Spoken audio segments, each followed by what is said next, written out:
We'll try to save electricity. Okay. It's like we're over budget. All right. Yeah, we better save electricity because there's nothing in the budget. Thank you. All right, it's a little after 6. We're going to call the meeting to order. Let's start with the pledge. I pledge allegiance to the flag of the United States of America and to the republic for which it stands, one nation, under God, indivisible, with liberty and justice for all. Yeah, every day at school. Yeah, I love it. Good job. All right. Okay. I'm going to do roll call. Joshua Cresswell. Here. Tom Dillon. Here. Stacy. Here. Bonnie Bobian is not here. Maureen. Here. Errol. Present. Will. Here. Kendra. Here. And myself. Okay. Do we have public comments? Unfortunately not. They're sleeping. I guess. Did everyone get a chance to look at the minutes? They were sent via email. I meant to have a copy for us just in case. I saw only one thing. From June 24th. Yes, I was not here. you were not I was present, not so I present. would like to have your name removed. That would be the Thank you. only thing. But otherwise, they looked good. Thank you, Karen. Oh, that'd be great. Wonderful. Do you want a motion? Yes, if someone wants to make a motion in I a move second. that we approve the minutes from the June meeting with the amendment as suggested. Second. All right. Any discussion? All in favor of the motion signify by saying aye. Aye. Aye. All I'm gonna opposed? abstain. Okay, abstains, one, Abstain. It's not here. 2, 8. Wonderful. Okay, so it looks like the school is the first on our list to review tonight. It did come via email, so Karen also just printed it. yes, Thank we've you, got it Karen. in front of us. We're all set now. If there's any sort of updates you want to give us, So I will be totally honest, I've been a little out of the loop. I haven't been to a school board meeting in a few meetings. So I don't personally have any updates. I don't know how different this is from the last one. I can't imagine it was super different, because we were out of school in June. That was the May report. This is June. This is the end of the fiscal year, but it's not, this is not the very final numbers. They do have some reconciliation they do. But yeah, I don't have anything. I believe that you'll see that they purchased the modulars. yep, that was my only question, was, I just saw that somewhere. On page 8, modular rentals is over by 94,950. So my assumption is they purchased the modulars. I know there was discussion about it. I haven't even finished watching the meeting, but that is my assumption. Madam Chairman. yes. Madam Chairman, Yeah. I've got two questions. One is just sort of in terms of understanding the revenue report. At the bottom, it says a negative 226,744.95. That's an overage, I believe. It is. Yeah. Right, but the question, I guess, is, so it's under uncollected balance column. So it is a collected balance, in fact. Sorry. It's collected? distracted. Yes, I believe so. I don't think they would put it in unless it, I don't know what uncollected balance is. It shouldn't be under year-to-date if it's uncollected, but I don't know how they, Yeah, it's a nomenclature issue, no question about it. perhaps, yes. Well, yeah, exactly. Yeah. The other question I have, I guess, is in looking at this report, the main report, can you help me understand the bottom line? The 636, 644.48, I guess. Can you go into the room, please? That's an ornament.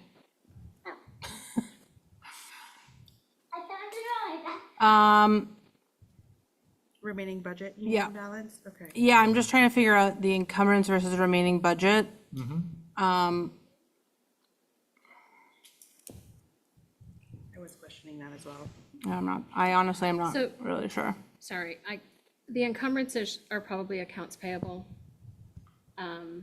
So they have another 690 to spend. Well, so part of the encumbrances, I guess my question is, do any of those cover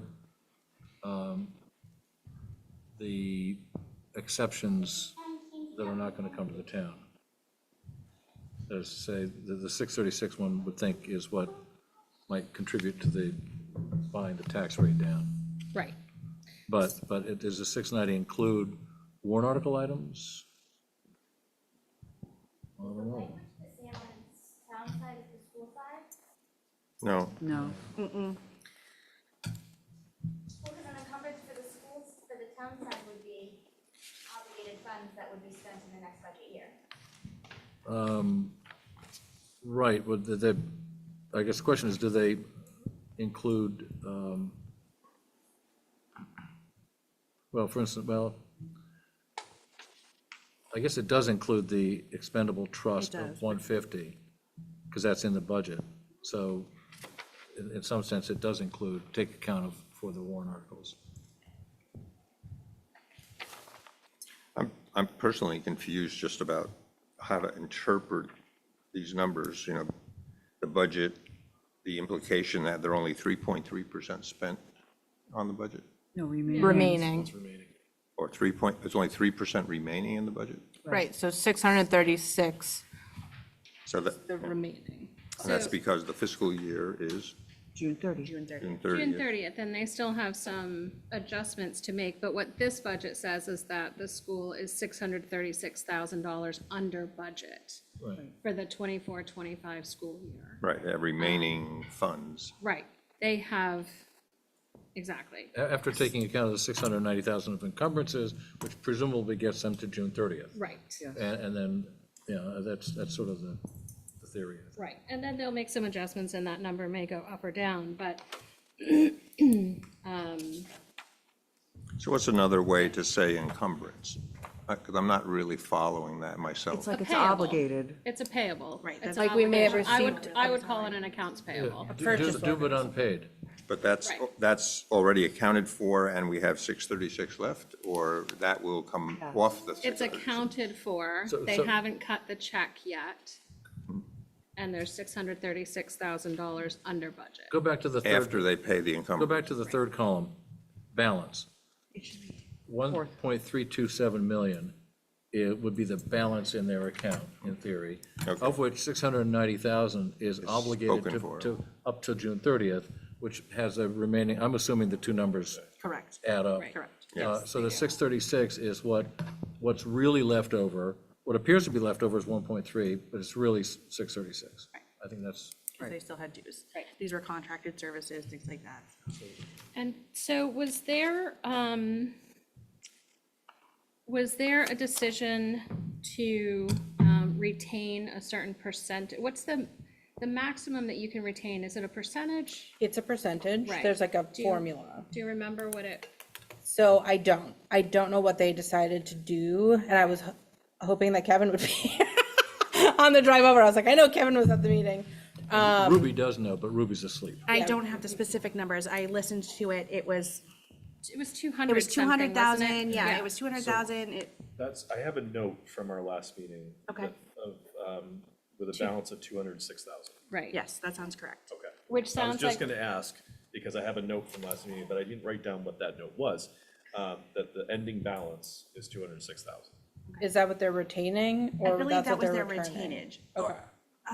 No, they ended up retaining to something and then. Are they returning I any? think that's, Well, that's so what there's they, a- that's Are what they were we? allowed to there to vote on retain any of under the formula, wish I I had believe. So my guess is we're gonna be at about 430. Because if you look at the balance from the previous document that we were given on, that was printed on 5/30, Right. it shows a remaining balance of 486,793.42, and then that was adjusted to, then there was another payment of 466, so the remaining balance was 206. this remaining balance shows that we have 636,000, which is considerably higher than the previous remaining balance of 486. I do think they estimated at least 600 at one point, and then, That's what I recall. So I wonder if part of the reason is taking the retention from last year and putting it in to this number. Because you have one pot of money, but it will look like the retention from last year, which was, I think 250 maybe, and putting it back in. Because To the this. retention, the balance from last month was almost 6 million, with an encumbrance of 5.5-ish, with a balance of 486,793. Then I have a note that, to like subtract, or the number was adjusted to 466 with a balance of 206. Now we have a remaining balance of 1.3 with the encumbrance of just under 700,000 with a remaining balance of 636, but that's 200,000 higher than what we were told they were gonna have remaining from last. I mean, not that I don't think this meeting is helpful, but there's like the board has not seen this document. I haven't been able to ask questions about this document. So like, your guess is as good as mine, honestly, without having our business administrator here. I'm sort of just guessing what these numbers are. This is not, this document hasn't been presented at a school board meeting, so I have no idea. We haven't been able to talk about it. And it might be more helpful to look at the reconciled end of the year. For sure. Than all these numbers that are, kind of in flux. And we'll have that for next meeting, you think?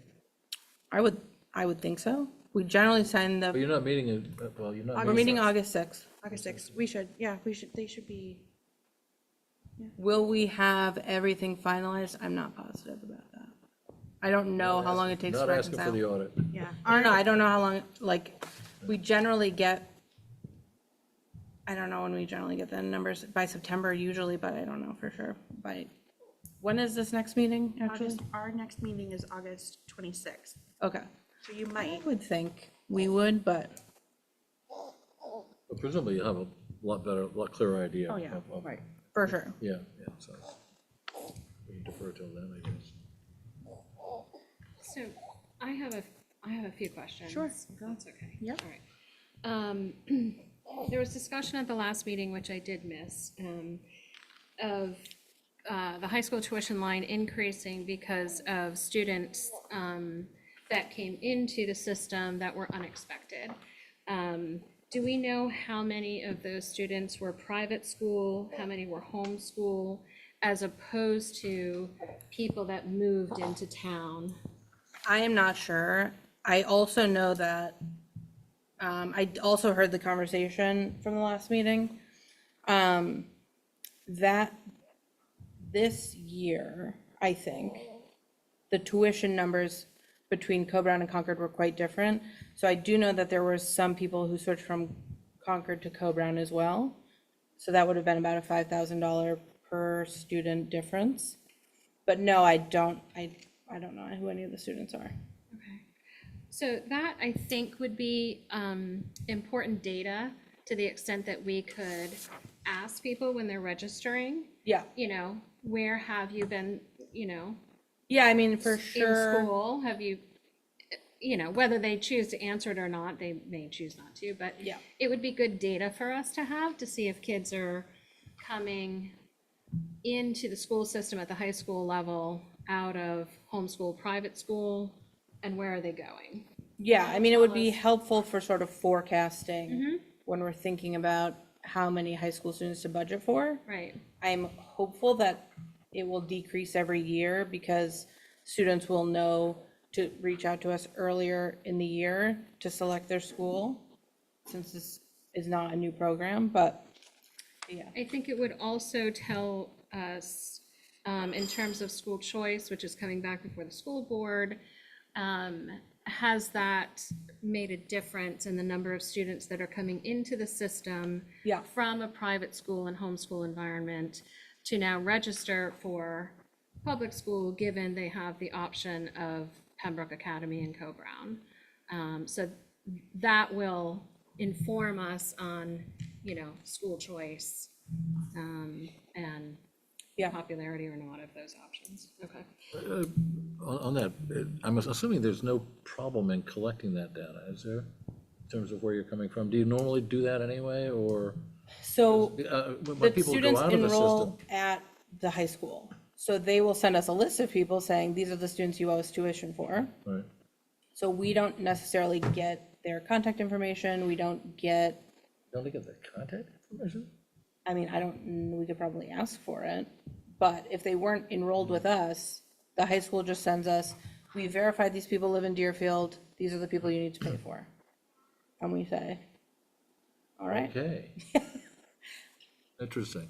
yeah. But would you, or the SAU in the normal course, try to collect that kind of information? Much as you probably No. know when people leave the system to go homeschool or do other things like that? They do have to notify the district when they leave the. That's my the point. system. Yes. So when they're notifying people that they're leaving the system, it would seem logical that they would be able to collect similar information as they're coming back in. And I've asked that And question helpful. before. Well, indeed, yeah, Very yeah, helpful yeah, as yeah. to It why seems, yeah, they're coming back in at this point. Favorite and- college, knowledge is good. Yeah. yeah. Yeah, it seems, I'm not sure what the system is for collecting the data or, keeping the data on the district side, but it would be helpful for Oh, obviously no, many. yeah. But I should think it's also justified, given what we do on the outbound side. Right. Sorry. No, you're fine. So at the deliberative, Kendra, you have prepared summaries. Amber, but yes. Okay. Yeah. Well, these started under your leadership at the school board. These are tremendously helpful in Yeah. terms of really easily looking at a budget and seeing where the spend is. Right. And showing us where are the increases that we're seeing from last year to this year. So I thank you for these because they are tremendously helpful. We're having another budget presentation in September, so I hope everyone is gonna come. We will be there. So I think that, Sorry. You Kendra, have- What day is that meeting? Sorry. Stacy. Probably the third Wednesday of September, which is 17th? 17th. I haven't started it yet, so I'm gonna say it's the 17th.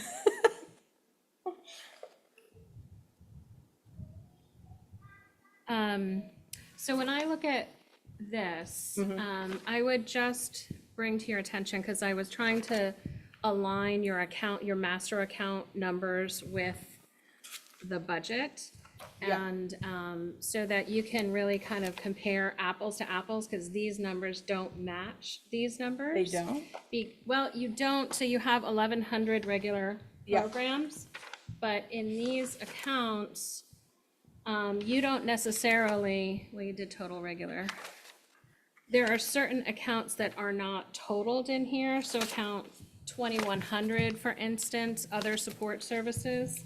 You have it broken down in here. There but should be a subtotal for it's every not category. totaled. The subtotaling is totally bizarre in these documents. Yeah, it's not in here. It goes from 2,100 to 2,200. There are several lines like that. They'll give you a total of, so for instance, if you look at page 7 for 2,100, above that, you've got a summary for 2,190. You've got a summary for 2,134, a summary for 2,123. But Oh, I see. You don't have a total for the 2,100 master account. So it's very difficult to kind of match this up to something like this. Got it. Because you're looking at kind of apples and oranges. You can go through and do the math on this yourself, but it would be really helpful if the master accounts were totaled in the budget documents Okay. when they come through. Then you can kind of quickly see where we're at. And then I think on this, it would be helpful to see, you have an increase for benefits, but if you had salaries and benefits broken out, those Yeah. two naturally go together. And this makes it look like the high school tuition is the biggest increase, but in fact, I believe if you put salaries with benefits, you'd see salaries and benefits as the biggest increase. So this is a little bit of a misnomer here. All right, 2219 staff course reimbursement was overspent by 7,638. It's on page 4 and 5, and I know you're just back and you haven't been to meetings, so it's probably unfair to ask you. So maybe that's just something we could get some detail on. Yeah, I don't know the answer. Yeah, so, All I know about that is that it is contractually obligated, so teachers are allowed to take as many courses as is in their contract. We generally try to guesstimate or ask the teachers what they anticipate taking, but we're not always able to fully okay. anticipate that. So I thought that you had a budgeted amount, and then it was kind of a first come, first serve? No, It's not, okay. because it's a contractual obligation, so in their contract, it says you can take X, Y, and Z. Okay, So we try to guess. all right, so you estimate that, so that may go over, okay, well, that makes sense, that's Right, because if we budgeted for every single teacher taking the maximum amount of courses, it would be way too high. way too high. Gotcha, okay. Principal salary was overspent by 3,065. Yes, I believe that's due to Is that an increase? Increased, okay, so her contract was up and renewed in the middle of the fiscal year for the school? no. Okay, Her contract does not fall under the collective bargaining agreement. So her contract doesn't carry over into the default. So any number that we give her extra, we have to find somewhere else in the budget. okay. So I'm sorry, I thought any contract that we had with,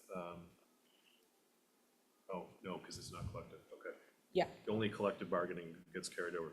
Into the default? Yeah, Any 'cause I thought there were other contract contracts. that's been approved by the legislative body Right, gets carried over. Right. okay. And the That's right. principal's contract is not one of those. Correct. At this point, because there hasn't been a agreed budget since 2019-20, yeah, which was her prior contract. correct. Yeah.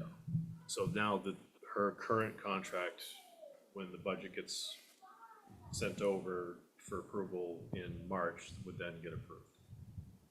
If Presumably, if it gets. The the budget, budget passes, then it would be deemed to have been approved, yes. But wouldn't it also be? So they part have to the take it out default? of school children, school Then it- lunch program now. then it would for the next year. I'm sorry, tell me again where it's coming out of? Right there. 636,000. Okay.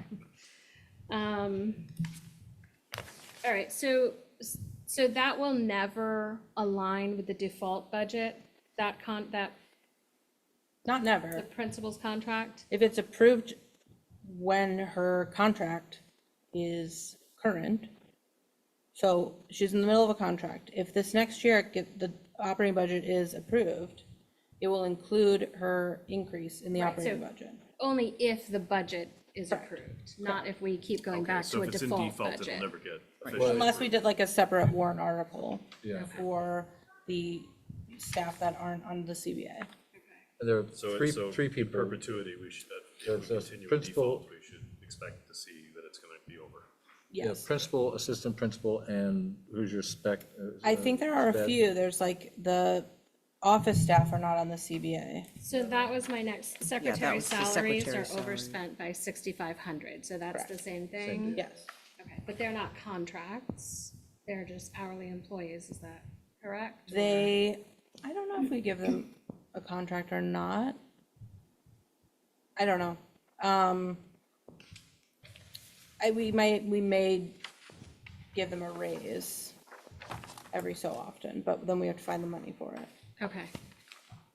Yeah, I think they're, I think there are only three in the contract. all right, so the modulars, and then contracted services, number 2640, is overspent by 185,000. Which contracted services? I'm sorry. last one. Account 2640. On page 9.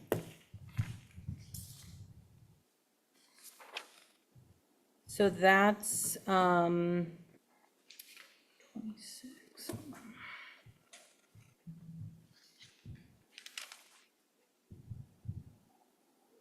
264431, it's the first line on page 9.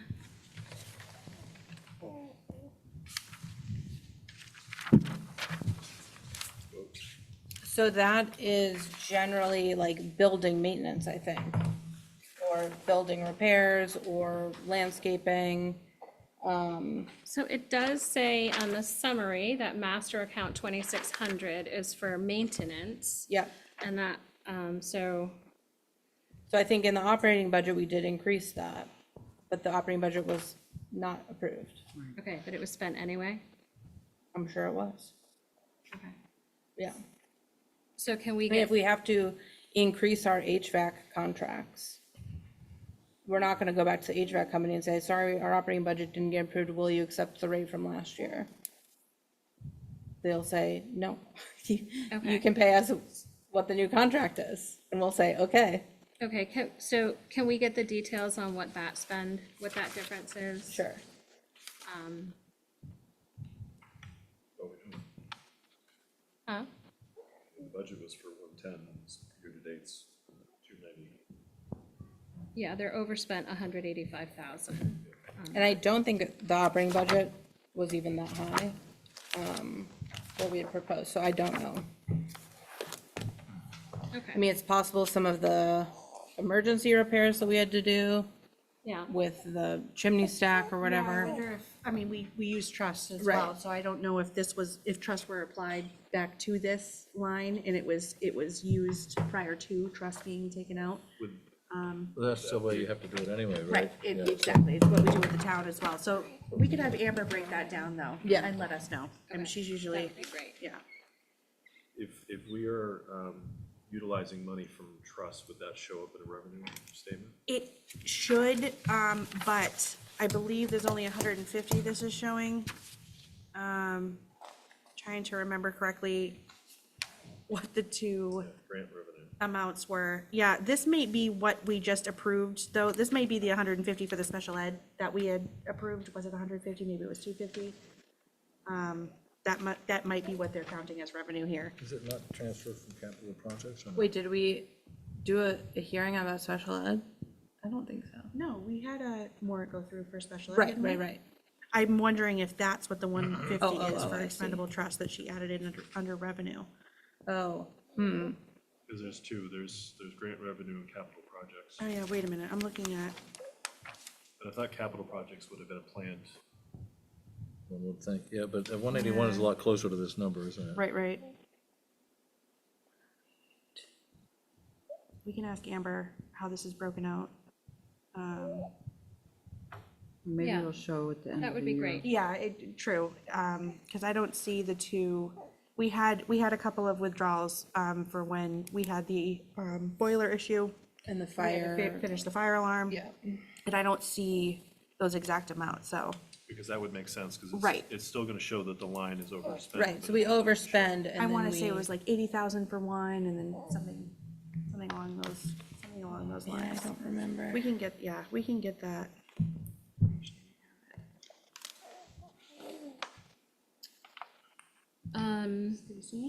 Okay, so what is the method by which we get these answers? Do, at a meeting, we ask you and you come back with that Yeah, and you, for the next meeting, or maybe an email or? we could, I mean, either way, Okay. Sometimes Amber is present as well. When we get into When budget we season. get into budget season, I know she Amber's comes here. in. Yep, yeah. and which is more Patty- helpful, I mean, because she knows more than I do. It won't be Patty this time, it will be Jess Bickford, Yes. but yes.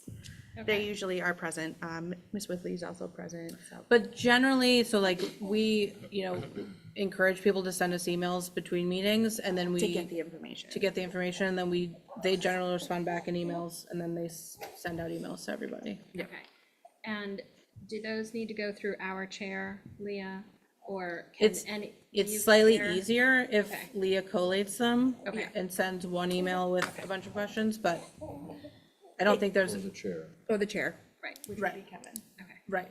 I don't think that there's like a hard and fast rule about it. Like, Okay. I know people have reached out to Amber directly, and that's fine with me. It doesn't matter. Yeah. Health insurance, account 2900 to 11, so also on page 9, is underspent by 250, almost $257,000. Do we know why that was so inflated in the budget or in the default? Were we missing staff, or like, are there positions that haven't been filled? There was definitely a position that we didn't hire for last year, so there was an open kindergarten. There were several positions that had to be contracted in, I think, a speech language person, a psychologist, I believe. So what we budget for generally is for the staff who are on the plan historically. I think we budget for a family plan. Not all of them take a family plan. Or, people may decide that they're gonna go on their husband's insurance this year after budget season. So again, we do our best to estimate, Yeah, okay. but we're also budgeting, like this, what we're talking about here, the expenditure is from the budget that we approved 2 years ago for the MBC. So it's a little bit hard to forecast that far in advance of what people are gonna do. So it's high, not inflated. No, As a no, I don't think so. language matter. Because I know that there's some municipalities that are transitioning plans to help save costs. So if that happened between that year and this year, then that would account for. I don't think so. I know every budget season, they go shopping for new plans. And then they get an estimate of, I don't know when we're doing budget season, if we get a hard and fast cost, or if we get the approximate increase percentage. So the insurance company will send us, things are increasing by 8%, and then we budget that. Are the actual costs up 8%? I don't, Because I believe you guys have sure. Anthem. I'm not positive. I don't know. The last 2 years have been sort of bizarre in insurance world. It went down a lot. Well, so, This because I know past that there year. was, so I know Anthem is discontinuing one of their top tier plans right now. Gotcha. So if they went to a new plan, it's supposed to help save some cost. Got it. That could be where the difference is, but that's a plan, that's a change that's happening Yeah, last month into this month. yeah, I don't Do you guys know. also, do you guys have a stipend for buyout? Do you offer a buyout? Like if For they don't- insurance? If they No. don't take the insurance? Okay.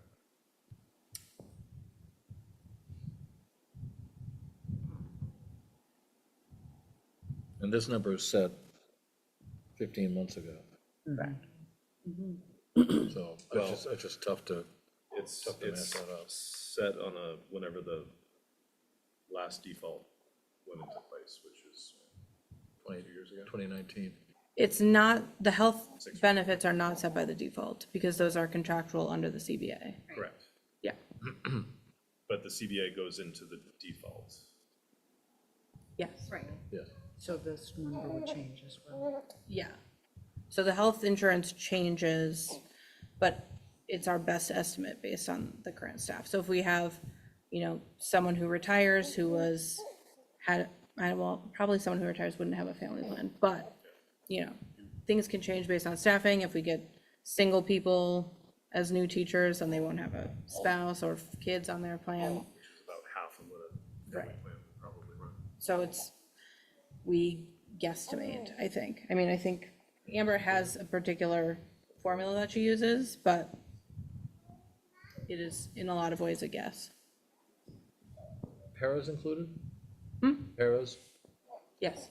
all of them, or I mean, the ones who elect Ones who to elect take to it, yeah. benefits, Right, it would depend if they're full-time. right. If you're part-time, you wouldn't get benefits. And then I think, I don't know, I don't want to quote something, but not all of our staff take benefits, so it just depends.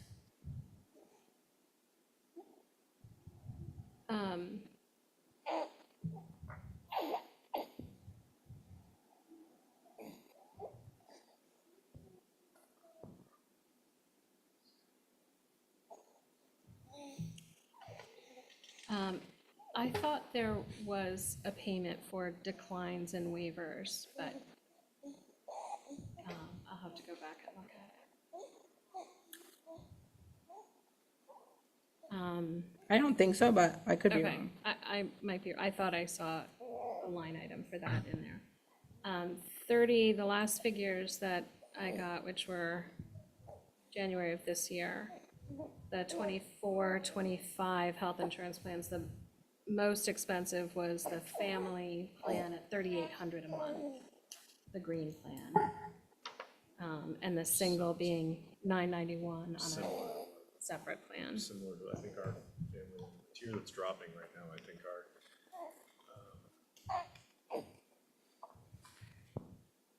family plan cost is about 33. Yeah. But that plan was going up, so Anthem was dropping it, replacing it with a different plan, which Yeah. was less, and it's supposed to work out. So if you have to bring in a contractor to fill a position, that's all in what you pay them. And so they do not partake of your benefits plan, and so your benefits number could be a little Correct. over because of that as well, because you're not, okay. So we're paying for it elsewhere, Right. basically. Right, We're yeah. paying for it in contracted Contracted services. services, right, Not in, but not in the 2,600 line. right. But yeah, so it's basically included in their hourly rate from whoever, Right. whatever company we're Yeah, just like using. a regular town company. Yeah. Okay. All right, I think that was all the questions I had. Thank you so much. Sorry, I have a very grunty. That's grunty okay. baby. One of the sweetest, I missed that age. sweetest sounds She's ever. very loud. That's a welcome sound? I have one question on the co-curricular salaries, co-curricular officials supplies. What does this cover? Is this like, So we pay all the coaches and assistant coaches a Right, okay. stipend. okay, Supplies, our basketballs, soccer nuts, etc. okay. It's just sports right now. We don't have, Yeah, there's no theater or cheerleading. right. Yes, so I think, I don't know if we give a salary to or a stipend to the House of Representatives person now, the student council. Right. Okay. I do have one other question. Line 1,200 contracted services is the one that was $630,000 over budget. Yes. And so do we know what that, can we get That's that detail? Yeah, that's all special ed. All So special ed, okay. 1,200 is all special ed. I do know that we talked about that during budget season because we were overspent. And so we adjusted it for the budget. I think some of that was due to high school. So there were additional services that were needed. I think at Co-Brown, I'm not positive about that, but yeah, we could get a breakdown of sort of where the overages came from. Okay, it looks like there's a note. Increased due to services at CBNA, one-to-one nursing, K through 12, board-certified behavioral specialist needs and contracted school psychologist. Went under that number. Yeah. That is from the default budget, but that doesn't reflect entirely all of this. So I'd be curious to see what that total was made up of. Yeah, and obviously, these are different budget years, so we probably didn't have the full expenditure in creating this budget that we just approved. We have quite a bit left over under special placement and tuition, which isn't typical.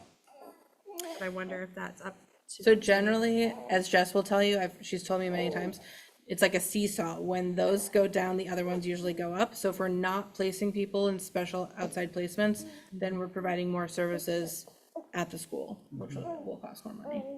I mean, it won't cost more money than an outside service generally, but That line will go up. the line.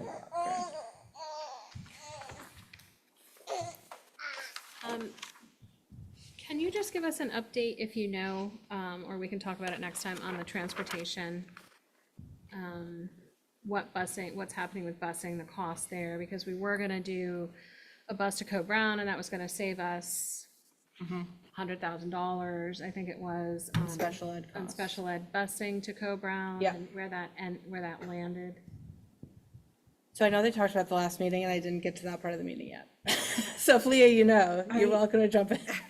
I'm not sure. Amy Cron said that they have an update, because it's not official. Nothing's official yet until August. Right. They're supposed to have a better update by August. So this next meeting should give us a And little bit of the insight. board hasn't decided anything, so the last update was from maybe right after the election, I think.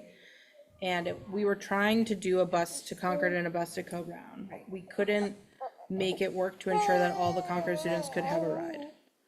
There are a significant amount of juniors and seniors at Concord who take the bus. And it was the board's thought that we shouldn't deprive them of a bus because they also didn't get a choice of where they went to high school. So we were trying to come up with ways to make it work. We were gonna do like a half bus or a bus to go around, then a half route to DC using the same bus. And then she's so noisy, I know. And then I think the board at that point just decided to do 2 buses to Concord. If we didn't find a third bus driver. So if we found a third bus driver, then all of our problems would be solved. Yeah, okay. But yeah, I don't know. I believe that's still the case. I think it's still gonna Yes. come down to, obviously, driver. It's possible, I know that they've sent out multiple requests to parents to fill out their transportation stuff for DCS and the high school. So it's certainly possible we have different numbers that we're looking at. So I think the board wants to send a bus to Co-Brown, if possible. if 'Cause they it have, does- if they have sent those out, I have not received one yet, so, Okay, For high school? yeah. Yeah. okay. I did get one for DCS, though. Okay. They definitely did send that one out, but I'm not sure about high school. Okay, I'll follow up with Jess about that.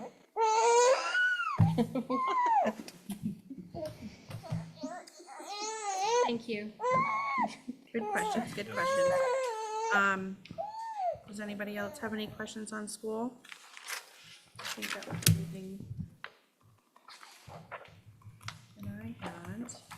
But yeah, just a plug, if anyone wants to come to our meeting, we're gonna do like a budget breakdown, like, I don't think we did one last year, but similar to the one we did 2 years ago, of sort of breaking down our budget.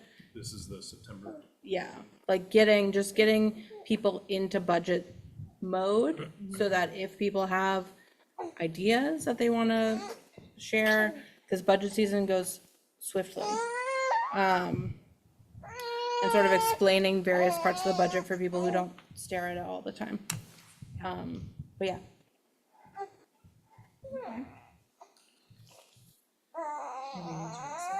Our meetings start at Yes. 6 also. All right. Well, if we don't have anything else on school, we will move on to town. All right, you have 2 documents. One is the revenue report and one is the budget report. And in the revenue report, there's only really 2 columns that have any information, which is the month-to-date received revenue and the year-to-date revenue. The estimated revenues are not there, and the balance is just the same, of course, as year-to-date. And there's no percentage, because there is no estimate of the original estimated revenue. So there's really only 2 columns that need to be paid attention to. And you see, there's about 35 different categories of anticipated revenue that typically come in. You see the biggest one by far is the motor vehicle permits, which is at the bottom of page 1, 746,000 year-to-date. And you can see if you flip through, various categories and how much we have collected so far. So I will leave it to you now to ask questions about any of these revenue reports that may have questions.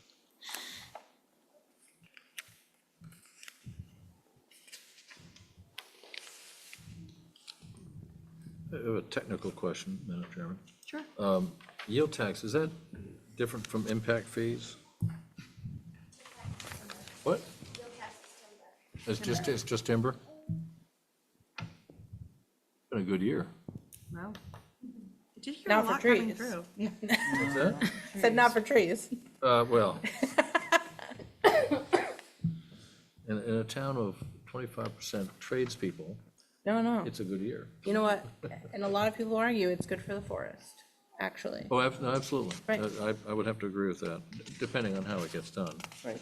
Any proper management program is better for forests than not doing anything. Yeah. Oh, yeah, absolutely. We can look at California and see that. Well, I don't know about, so I'd actually like to look at a Sorry, I positive, did not mean to a swirl positive us away. example of that is the Menominee tribe in Wisconsin, who only take it down their blowdowns and weak trees, and their lumber commands a premium in the marketplace. So it's an interesting sort of study. That's where my If mother's they can, family, what? that's where my mother's family comes from. Menominee, Well, that area. yeah. Town revenue people. I have a question. Yes, go ahead, Stacy. On rent at GBW, Yep. the lease for so you have 2 leases in the GBW building, correct? We have the barber shop and we have the restaurant. Okay. And the barber shop lease, I believe, ends in August? Yep, we were discussing the new terms of the lease.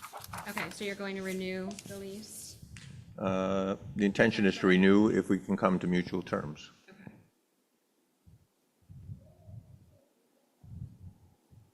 And when is the other lease up?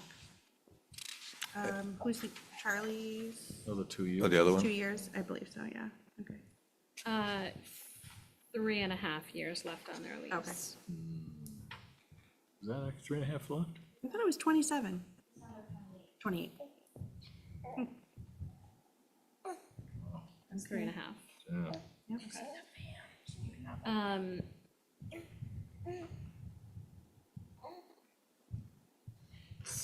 So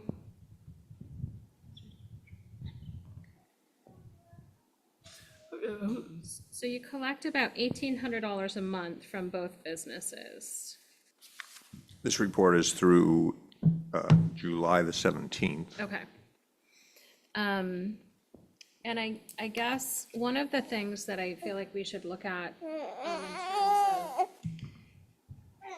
GBW and rent collection and space needs is whether the rent collected at GBW for the year versus the space needs that you have for a police department, park and rec, town offices, whether those, one outweighs the other.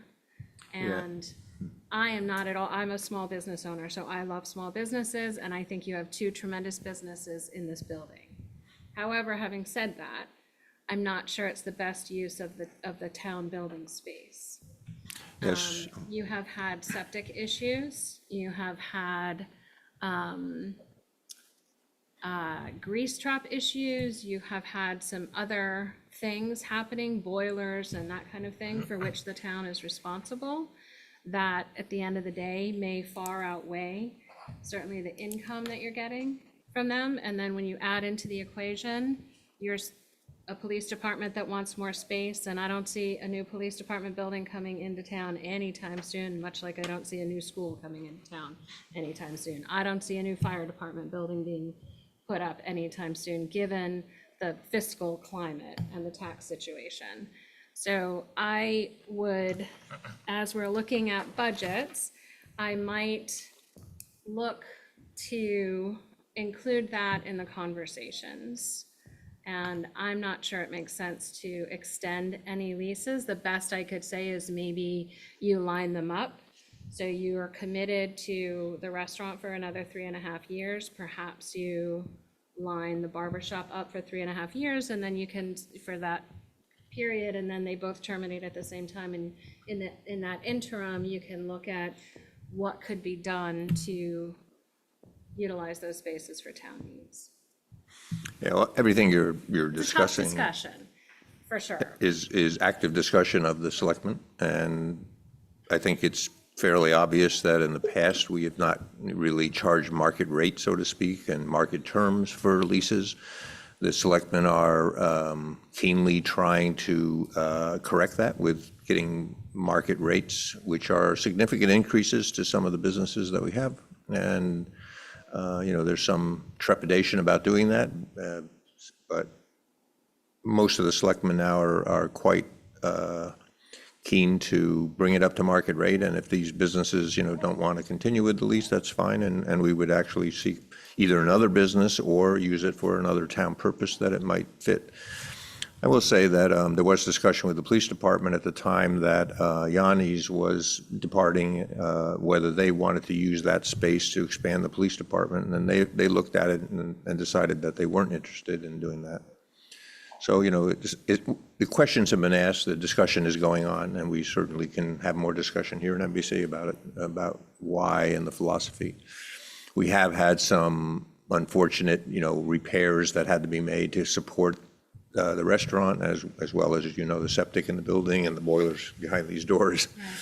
So those things, of course, cut into any profit or benefit to the town from doing those things, but we still feel, I think most of us still feel that in the current climate with the current space needs, that it's best for the town to lease these properties at market rate to get a reasonable return for the town for the building space that we have.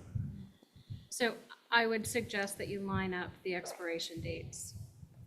Yeah, so, We'll do a 5-year lease on the barber shop now, and then you decide in the next 3 years that, okay, we can really make this work for the police department. And then you have another business that's not ending at the same time, so. yeah, I believe the current intention is to do a 1-year lease, if I'm right, with the barber shop, year by year. And eventually, of course, that will line up, as you say. But, yeah, the idea of lining them up so they coincide so that we could make decisions about using the space at one time would be certainly something we're thinking about. Right. Following on that, I do have to say, I'd be curious to know, and I think actually the residents should probably know what the potential cost is for our engagement with the restaurant. I mean, I don't know their grease is in our septic system right now, because they chose not to put in an in-ground extractor. And, I don't know, I don't know if our lease makes that our responsibility or not, but we're gonna have to pay for it. So somebody's gonna have to pay for it. So I'd like to have some idea of what the real cost of that adventure will have been.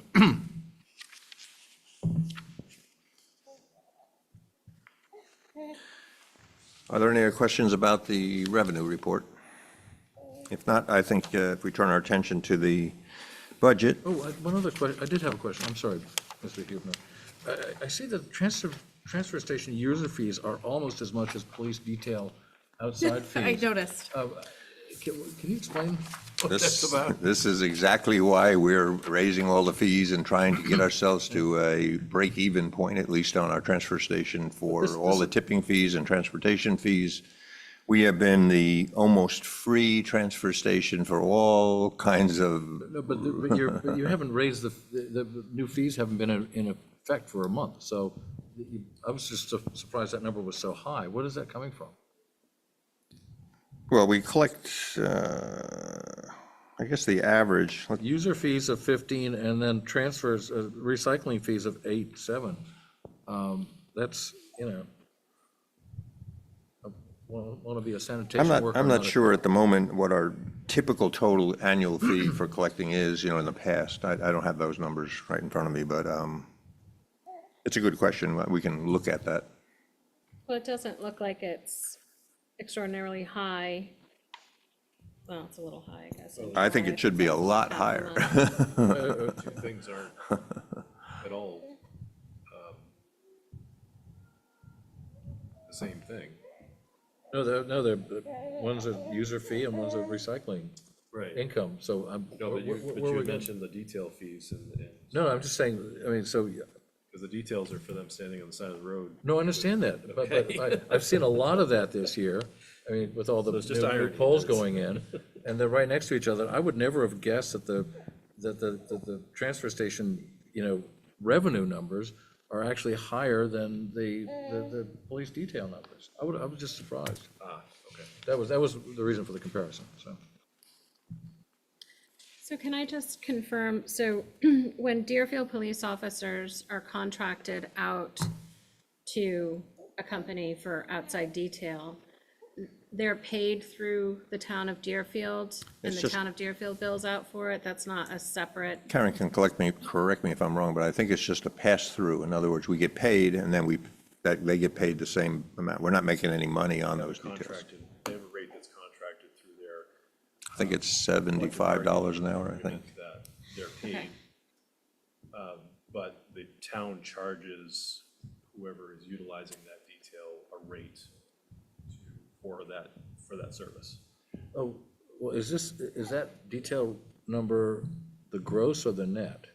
Because it's either. you said 75, but my understanding, when I talked to the chief 2.5 years ago, it was 85 an hour, 4 hours minimum. And I'm told now that it's more like 100 an hour, 4 hours minimum. It So- keeps changing. So, but. Might depend on the And you can detail. also get, we don't need, you can get But I detailing. think the rate that the officer is a set number based on their collective bargaining agreement. So it's, So this might be the net, they charge a higher amount to cover expenses. Right. For liability insurance and insurance and all those other things, but the officers receive a set rate based on their collective bargaining. So is this money that the town keeps It's- over and well, above it's that? money that the town takes in for those details. What they're expending is going to be a different number based on what the collective bargaining agreement is. So this is, Karen, do you have any Karen, is there- insight? is there a net here, or is it just a Well, total it wash through? should be under the, Bill rate is $100 an hour, 75 of it is payroll cost, the other 25 is the administrative work to cover taxes and, processing invoices and all of that. What does this number mean? I think Represent. this number is sort of carryover, so there was some accounting that we're missing from because the special detail fund is non-lapsing, it's not tax dollars, and it wasn't passed at the end of the year. So that should be held separately from the rest of the revenue, it's not part of the general fund. And I think that's why this number looks low, because there have been a lot of details that have happened, but I think that's why that looks low, because that way we saw it this year, there was people working on transitioning those figures and holding them on. So in the future, they just won't appear on this report at It all? won't show as part of the O1 fund, Gotcha. because the payroll numbers is just sort of an in and out, and then the $25 per hour detail is what they can use towards purchasing cruisers, equipment, and things like that. I thought that was done, outside detail was done by officers completely outside of their town job. I didn't know it came through the town. Well, the accounting part, coffers. yeah. Yeah, well, right. the We funds. don't, the town doesn't get involved, other than the police chief and the officers, of scheduling or finding work or, who's going to go on which detail. They work that out, of course. Just from the accounting standpoint, through these books. I don't think it's similar to like moonlighting for like a medical professional. That's kind of what. Yeah, I was yeah, because they're Yeah, yeah. using town vehicles, they have their town thinking. Okay. Does it suit on or not, whatever. does their income from this not accrue towards their pension benefits? Depends if they were hired before Yes. July 1st of 2011, then details do count. If they were hired after that, then they don't. And that was changed again just recently in the budget that passed at the state level. Yeah. Because there was a period of time that it wasn't accrued, and now it is being back, it's kind of being a back. Put back in. So, but essentially for the town, that is a complete wash. Basically, we're kind of like a payroll vendor. Right, for okay. details that number. But does the town get a fee for that at all? I mean, Paid that's for, part of that $25 is part of that. you get 20, the town gets 25 an hour, but you have to pay payroll taxes out of that? Yeah, because the officers get $75 an hour. And so that, But the payroll. And pension contributions, Okay, no? that's what the. But that's what comes out of that 75. right. Out of the 25. Percentages Out of the 25, not the 75. So- 75 goes to the officers. Yes, but out of that 75 comes their payroll They taxes, get their insurance, their pension, and all those other things get Okay. taken out of that. And the town portion Goes towards equipment. for all, but the town doesn't have a portion of that? They get the 25, but it's, that goes towards the cruisers. And So it's not a regular employment. So when you employ somebody, their salary, they pay some of it, but you also, as an employer, Yes. pay some of it as well. So I guess we have a FICA contribution out of the $25 and a pension contribution. So that stuff, it's not just paying for cruises, it's just actually paying for their employment and benefiting, going for their retirement benefits, like any other. Yeah. I believe so. Why don't we get a breakdown of the 25 so we understand what the 25 covers? We're learning here. Will's like, can we get out of the weeds, please? But is there a line item on the appropriations that covers that? Because the only thing that I see here is the special detail, and there's no, I don't think, it's not a, like, they wouldn't account for any liabilities. so it's just under their regular salary. Well, no, the regular salary is just the regular patrol expenses, and then, You wouldn't have an part of the council's appropriation. liability accounts that are, It's not raised by taxes. Correct. It's not paid for by, so it wouldn't be an appropriation. Okay. Any other questions on the revenue?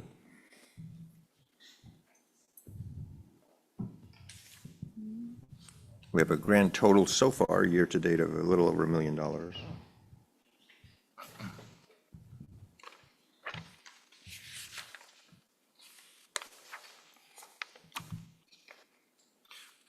Oh, just a general question. How far, what percentage are we through the year? Okay, so that's sort of the number to see if people are performing above or below that. Would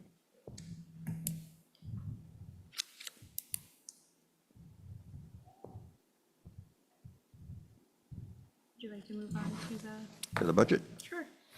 All right, the budget pack, as you see, of course, has all the budget lines. And we have the budget, original budget, the warrant articles, which are the budget adjustments, the net budget resulting 6.279 million. And the year-to-date expenses, there's nothing in the encumbered lines. The balance, therefore, that's remaining. And then finally, the percentage used, which you can compare to the 53 number, I think that we just said, was how far through the year are we?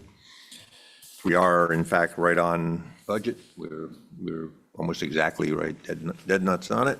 And, you know, the select board and Karen and myself have been managing this budget extremely carefully because we are so thin on anything, and we are playing, you know, somewhat of a rob from Peter and pay Paul kind of thing, where we're using monies that we don't think we need to spend in certain categories and using them for other things that have come up that were unexpected or over their budgets, because we are, of course, on the default budget, which is not adequate in many of the categories for covering the actual expenses. Our attempt last year, as you may remember, as MBC, was to try to set the numbers back to numbers that made sense based on historical spending, so that we wouldn't have to play that kind of steal from this to pay that game, but that didn't get passed, as you know. So we'll be resuming that attack this time, I presume, unless you want to take a different attack, but we'll try to, again, set the numbers to the proper thing, so that if we do get a passed budget, then all the numbers will be fairly appropriate for their category. Just a quick correction, Mr. Hubner. You had verbally said 6.2, but I think you meant 5.2, just for the recording purposes. Oh, I'm sorry. Yeah, just, My 5 actually looks like it's blurred here, unless it's my eyesight, but, no, I was okay, wondering where thanks for that correction. Just extra million came from. Thanks for that correction. We can party. What? I said, that'd be great.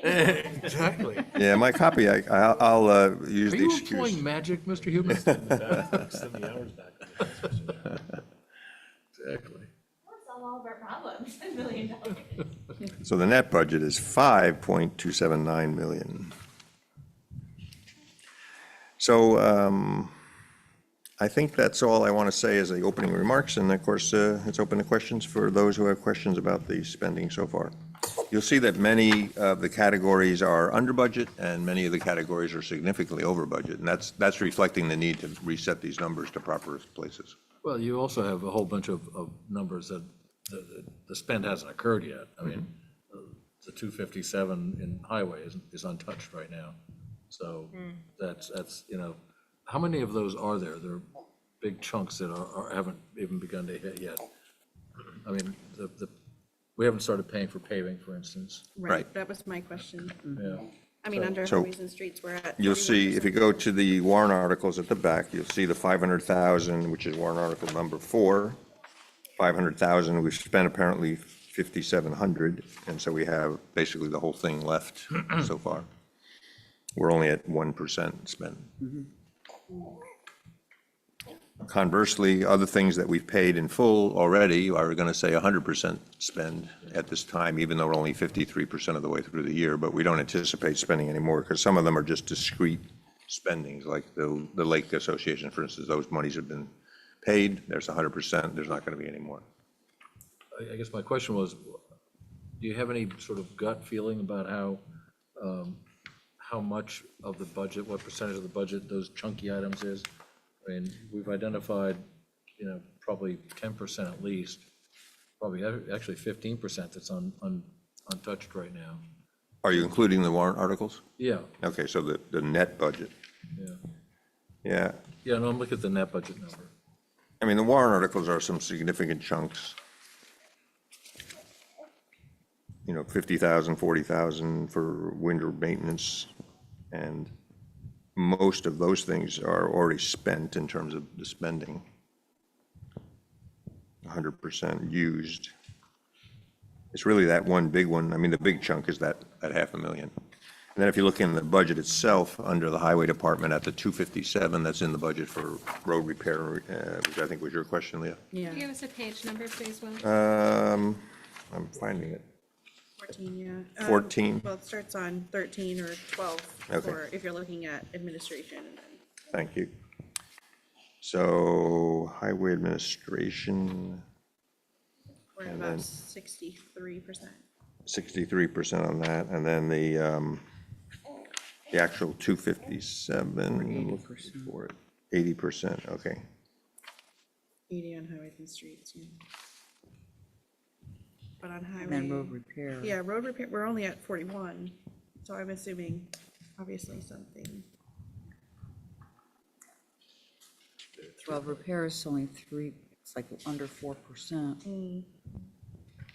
Right, so we haven't done any real road construction or repairs, right? The only thing we've done is some pothole filling with coal patch and stuff like that. So Recently, they did Haynes Road, Tom knows about that. Yeah, I would call that salting the road. Stage where they put it for about 25 minutes. Most of it's on the bottom of my car when I go through. That's where it went. Yeah. Believe me, it's not You my- stealing coyote, you. My wife feels more strongly about it. I know, that's why I stay away. And it is, sorry, go ahead. No, go Go ahead. ahead. That's okay. I was just gonna say, it's, I mean, being at 63%, almost 64% for highway admin at this time of year, and then not seeing much spent under highways and streets is concerning. Yeah, we still pay, of course, Right. even though we don't have Right. much we can do. Right. why is that if we're already most of the way through July? So without having materials to do a lot of work, you know, or to spend, but we still have to pay the people every April. But why aren't we spending the money? We've got 326,000 available. Yeah. And we're halfway through the year.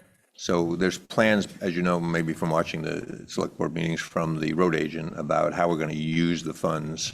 And we're using a lot of the 257 funds, in fact, for other budget appropriations that we don't have enough money approved for that we have to spend. So mostly it's that 500 that we're going to be spending, and a certain portion of that is for the culvert work that we're going to be doing on Ranger Road and the one on Haynes Road eventually.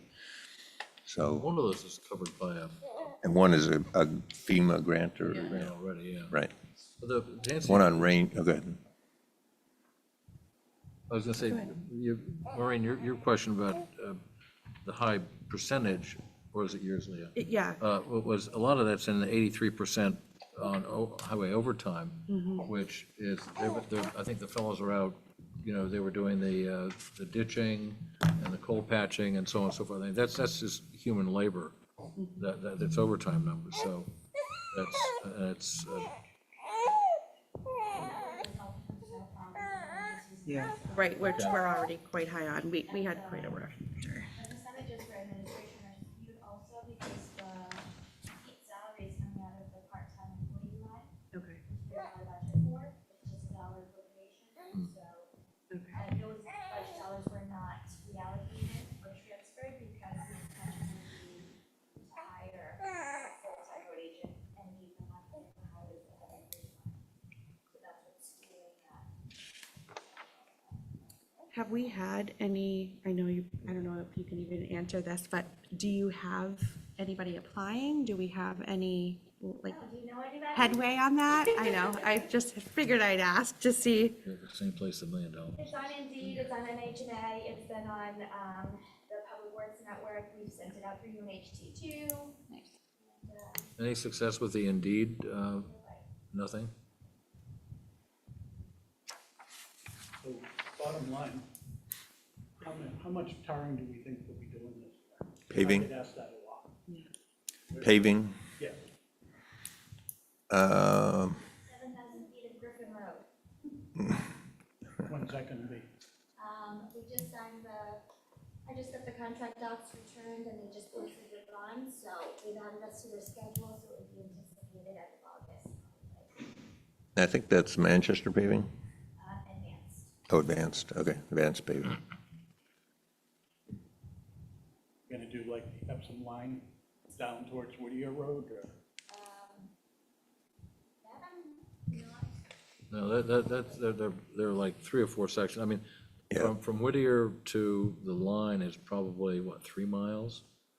Yeah, Something like not that. all of it's bad. Yeah, and some of it's actually up towards the Epsom line is good, but from Van Berkom down to Whittier is a mess. Yeah, I think that's the focus. And I think that's sort of, but I think that's a lot more than 7,000 feet. Yeah, it's gonna depend on.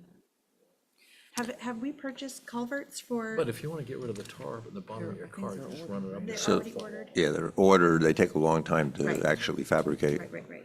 And we're concerned about, of course, getting them in time to put them in before the winter. Well, I have a couple of questions, but just on lines that are over budget, that if I look at in terms of where we are right now, that it's mostly salaries that you're gonna be running over for the year if it stays on track where you are. So on page 1, that's TA is what? Town administration? yeah, Okay, so your full-time employees, it looks like you're gonna run over there.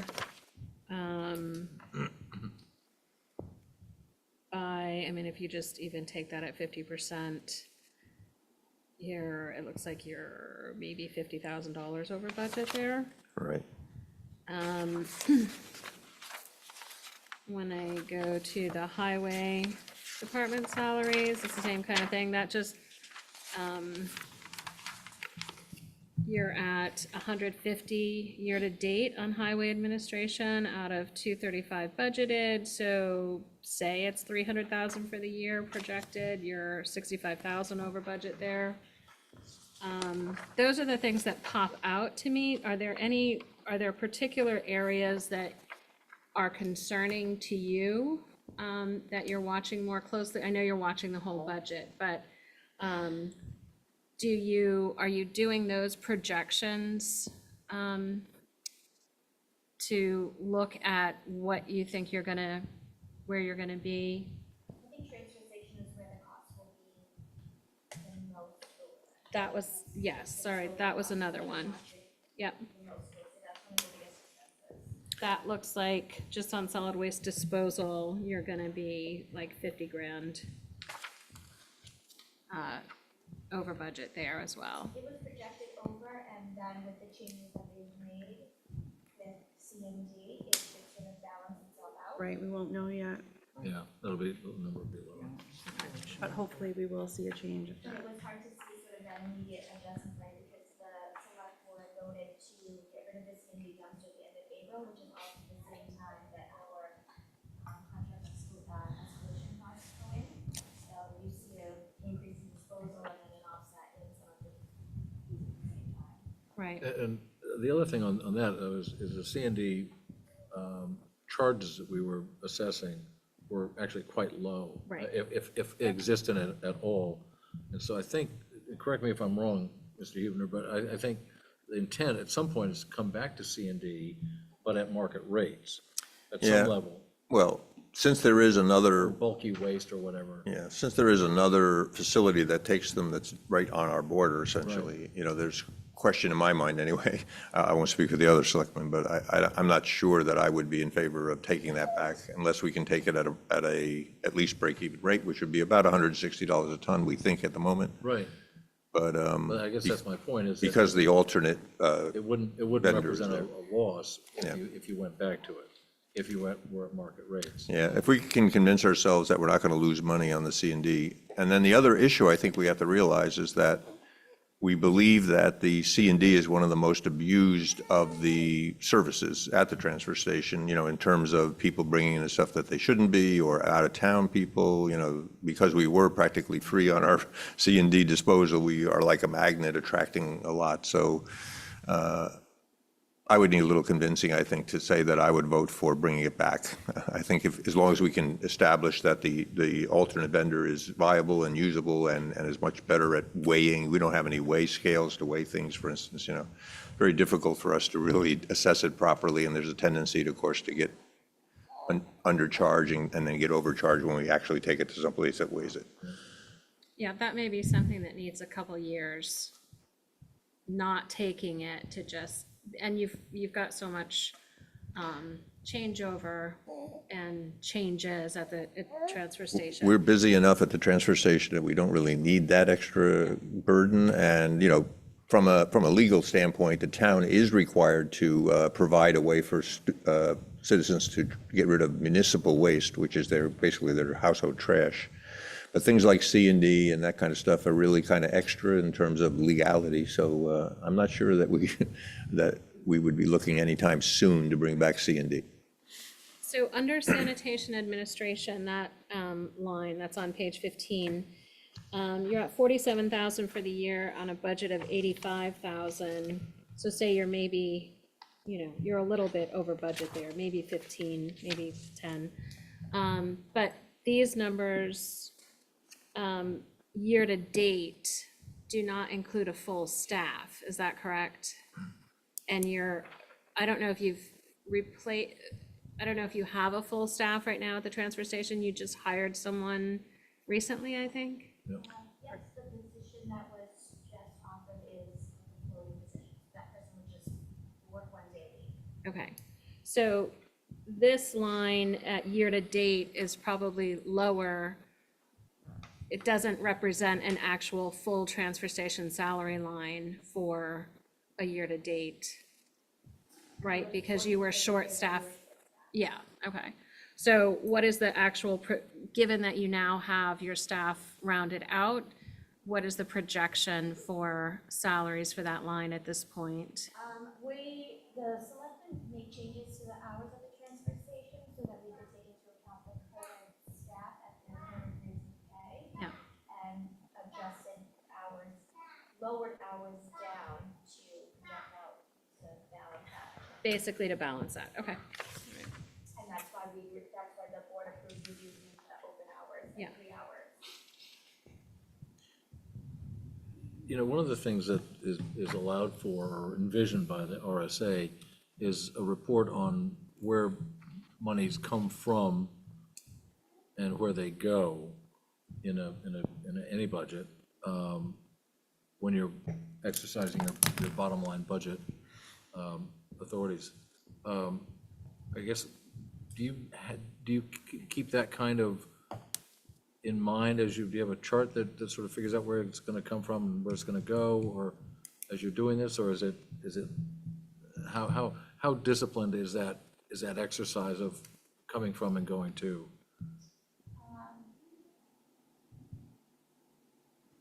Well, I guess it's hard to answer. Yeah, my impression is that we do it on the grand scale with totals, but we don't do it on an individual scale with categories. Because that's ultimately, I mean, anybody could actually, not just this body, but anybody could walk in and ask for that accounting, you know, how do you, where'd the money come from and where to go for a bottom line budget kind of thing. Well, I think you could take this revenue report and drill it down into a detail, so it's not a line item. Yeah, but from a planning perspective, so you've talked about the 500 and the 257, and so those are sort of, must be earmarked for, Right, and the 434 is the revenue, so that's usually the year in September. okay. So that will take the first 3 quarters and then we'll project out Q4, so that's to year red. And that'll, you'll sort of figure out where you're gonna take from and where you're gonna apply. We'll sort of run this revenue report year to date for the first 3 quarters and then project out Q4. Okay, so between those two, there's sort of a mapping, if you will, of excess to deficit. And I guess my question is how, you know, We're right on target. I think at the last meeting, we were a little bit ahead in our revenue side. right, And mostly that's accountable to registrations. okay. So if we look at, so the percent, we are 53.84% through the fiscal year. And if I look at this last percent used, we're at 52.973%. So you might look at that and be like, okay, we're pretty much on target. However, Yeah. that $500,000 road construction number is an outlier and is wiping this whole thing. So this actually says to me, on a back of the napkin calculation, that we're over budget a good bit right now. Well, there's, of course, things that we pay every month with a cadence, right? Right. That are easy to percentage track. But then there's lots of things in the budget that are, you know, paid at different Front-loaded intervals, and paid front-loaded, in full. back-loaded, you know. So it is a little bit dangerous to just say, you know, we're right on budget with 53 and 53, and we're going to make, therefore, we're going to make it to the end, right?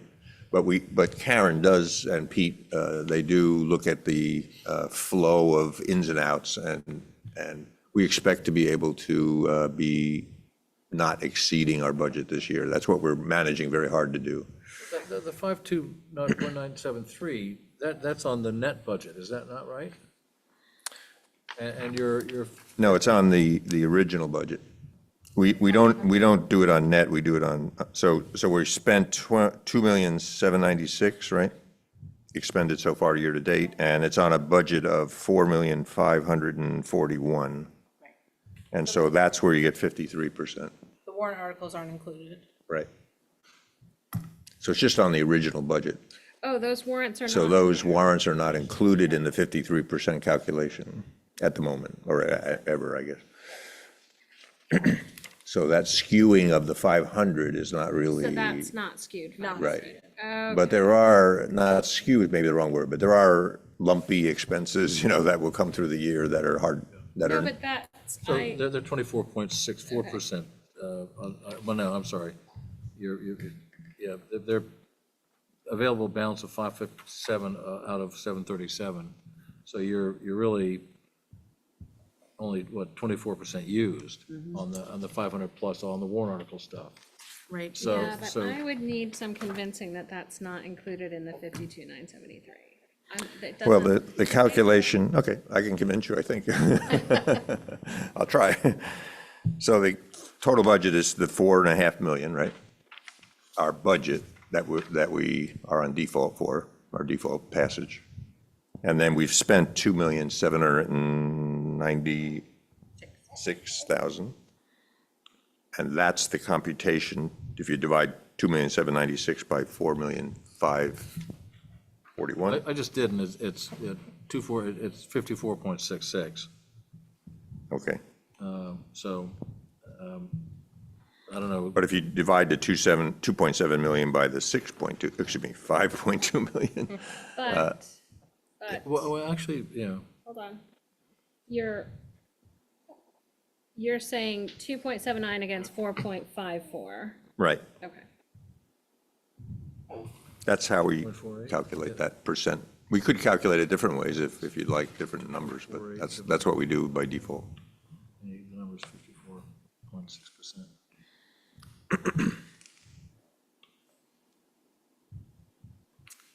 So what is, it's for So the- office?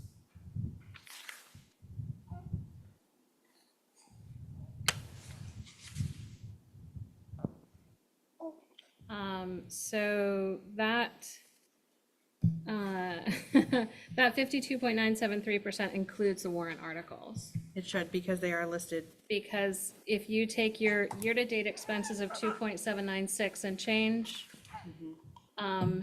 against the net budget of 5,279, which includes the 737.9 and warrant articles, that equals 52.973%. Okay, So the Correct. warrant articles are in there. Yes, they are listed. So- I missed them. okay. That means that 500,000, Does skew it. it does skew it. Yeah. You also need to account, the 257 that's in the road construction line in the operating budget is not planned to be spent for. What page is that, please?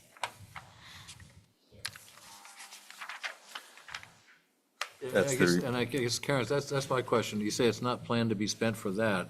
So my question is, there must be some sort of mapping between what's budgeted and where you really intend to spend it, which would help us understand how everything's going to be worked out. You've earmarked how it's going to be spent, but there must be a spreadsheet that says, this is how we're really going to spend it, not, even though it's the default budget, it's not anybody's fault, but, because the default budget allows this, we have to plan to spend it here.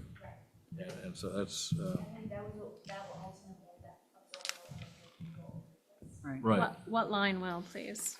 It's on 257. page 14, 14. 01431203735. Right in the middle of the page. Hot top and grinding, 257,000? You're not spending that money. Well, Not for hot top and grinding. Yeah, Okay. None of that will go towards actually fixing roads, so. And it well, goes we'll, towards- we'll see how much none of, but yeah, at the moment, we're not thinking we're going to spend any of that on hot top and grinding. But we will be using the 500 warrant article to fix roads because that's been mandated and we will spend that. All right, so that is your cushion, right? That's your budget cushion right now. Well, 200 that and there's other categories where we're doing the same thing, where we're Right. deciding not to spend it on what we have in our budget. that's the magic of bottom line budgeting. Right. The 257 is in the budget that we got. Yeah, you're not gonna spend it there. Yeah, not gonna spend If it. we could transfer all this money, What's that? if we could transfer the money to where we were actually going to spend it, it would be. But you have to do that through the mechanism of planning for it and, building the spreadsheet that says, it's 257, but no, we really have to take care of this overage and that overage and the other overage. And that mechanism allows you to do that. It's not as per expectation, it's not going for grinding and whatever, but, so I think one of the. That's essentially what we mean by managing the budget very carefully, is we're redistributing funds that we think we don't have to spend and assuring ourselves that we can still make it by redistributing them into other categories where we need to spend them, so that we don't exceed the budget by the end of the year. Right. But I think where people see a gap, I think, is they think, oh, we got 257 in the highway department and we're gonna do 500 of whatever.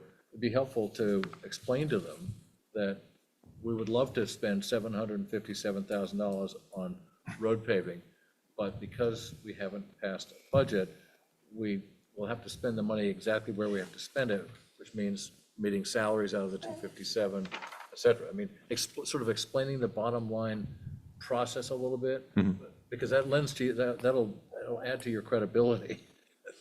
Well, that's part of the problem, is that's Exactly. not the way this is all explained in there, they say, we're gonna spend $750,000 on the road. Well, because they're well, horrible. no, you're right, Tom, but remember that in March, what we're talking about is the proposed budget, where we put in the 257, we put in enough money in all the other categories, so we don't have those shortfalls that are in the default. And then when it doesn't pass, we can't follow through on the intention, because all these other categories now are back at default, and we don't have the money to pay people and to, do the things that we have to do. You So- use expenses. But, you're just slowly strangling yourself. Well, but If the budget had passed, right, then presumably we would have had enough money to use the 257 for the intended purpose. We wouldn't have had to reallocate it to other things that we have shortfalls on. Because if we had done our job as selectmen and as MBC, we would have the right numbers in that budget and the proper proposed kind of bare bones budget to operate the way we intend. But because it doesn't, year after year after year, there's many categories you see that we're going to go way over on what was budgeted in the default. And we're going to do that knowingly and use other funds to allocate to do it. It's the only way that a bottom line budget, where we can't spend a dime more than what was approved. I think, I offered this warning last year when we started the MBC process of looking at the historical spend and basing the budget on that. It's dangerous in situations like this where it looks like we haven't spent any money on road paving, for instance. But that doesn't mean we didn't need to spend money on road paving. It means that we didn't, because we had to spend the money somewhere else. So, and the real culprit, I mean, in fairness, I think, to everybody who's been doing this for a long time, is the utter lack of planning and trust funds to pay for these things along the way. There's been, very little planning, and the planning board is, responsible for that as well. But, the CIP hasn't been, adhered to particularly. There's no plan that the select board can go out and say, this is what we're planning to do. It just isn't. So that leads to a lack of confidence, which gets you into where you don't have a plan, and we're just going with what we got. And that's how you end up having to spend your touring money on salaries. Yeah, but we should just be forthright about that. Oh, I agree entirely. We should have a plan too. Yeah, I mean, we didn't put ourselves in this hole last year. We've been doing it for a while. Oh, yeah, that's right. I do think that what has been palatable to taxpayers, though you're right that using an historical budget does not reflect needs, putting those type items like a $500,000 or $250,000 warrant article on has been effective, and it does allow taxpayers to pick and choose what they favor for costs. So you are correct, it can get you into a little bit of trouble with budgeting. But if you've robbed that account, right, for the last 5 years and not spent that money. Right. But if you have a warrant article like for road construction. yeah, I mean, That might So make the it out. single largest culprit in our entire budget is the PD. Okay, no, we don't decide on whether they buy cars or not. It's in their budget. It's in their, in the historic budget. I love the PD we've got, okay, a number of, I don't know them all, but the ones I know, I think they're terrific. But the people don't decide on whether cars get bought or not, okay? There's a lot of, I mean, if you take that argument of having choice of what you spend your money on, apply it to your largest, 25% of the budget's the police department, $1 million, right? So address that, and then see if you can start making other things work. But, we live in one of the safest towns in the United States of America. Also, though, Yeah. you have 8 officers and you have a fleet of, I think, 5 cars. More than They 5. rotate regularly. That's one thing. And if you also look at the PD budget respectively compared to other departments, their vehicle maintenance costs and their vehicle repair costs are significantly lower than what we're spending in fire and highway. Right. So I guess when you compare, I guess I want to make sure that we compare, apples to apples. Fire trucks are a lot more expensive to Density- maintain than a car. Well, but other and dump trucks and tractors. other departments that, towns of our population and density, okay, having, because our neighboring towns, none of them are the same density or population as us. Okay, they're all different. Closest one is Nottingham, but that's still 15% off. You gotta look elsewhere to see what a reasonable PD cost is. But that's where your biggest, but they also have the best toys as well. I mean, why do we have KA radar? Okay, it's expensive compared to other kinds of radar. Okay, and they've got the latest equipment. A quarter of the ARPA budget went to pay for things at the police department on top of their budget. So, it's a department that likes to be well-treated. But I just wonder, in a town that is struggling in maintaining the roadways, whether there can't be a little bit of frugality in your biggest budget line. You're gonna get a speeding ticket on the way home. I can't go that. I That's can't- revenue though, like- so. It's revenue. It's not, It doesn't. It's not revenue, it goes to the state.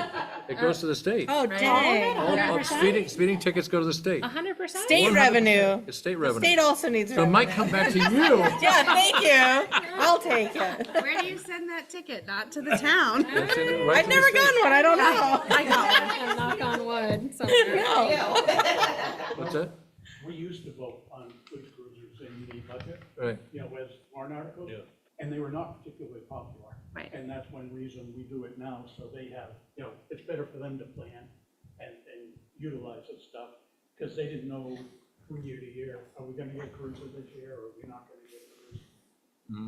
I do have a question that's kind of in line with what Errol's talking about, but in a different Budget line. subject matter, budget line.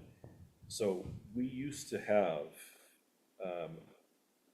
a CIP plan that included budgeting for future purchases of large apparatus, large equipment. Am I wrong in saying that I haven't seen that in the last couple of years? Working on an update right now. Karen, so you've sent out how many CIP requests? They've sent out a few, they've extended the deadline to August 27th for people to do submissions. Okay. And I think what is most important for people to realize is this town also has the impact fee update that's on the table to be prepared this year. Yep. And you cannot utilize impact fee money unless those items are included in the CIP plan. Yep. So it's important that we tie those two things together. Which is why I know is the a problem that we've had in other towns. Which is why the planning board put in the impact fee increase in the warrant this past year, got it passed, and I think on our next planning board meeting, we're having the fellow from Southern New Hampshire Planning come to present on the impact fee issue. So I think they're going up, and, they should go, yeah, they're low. Yeah, so with the amount of But I guess development we're seeing, One that of the might have things an that impact. I haven't, and maybe I'm just, because of all the other things that are a little bit more, have been a little bit more high profile, I don't recall seeing articles for annual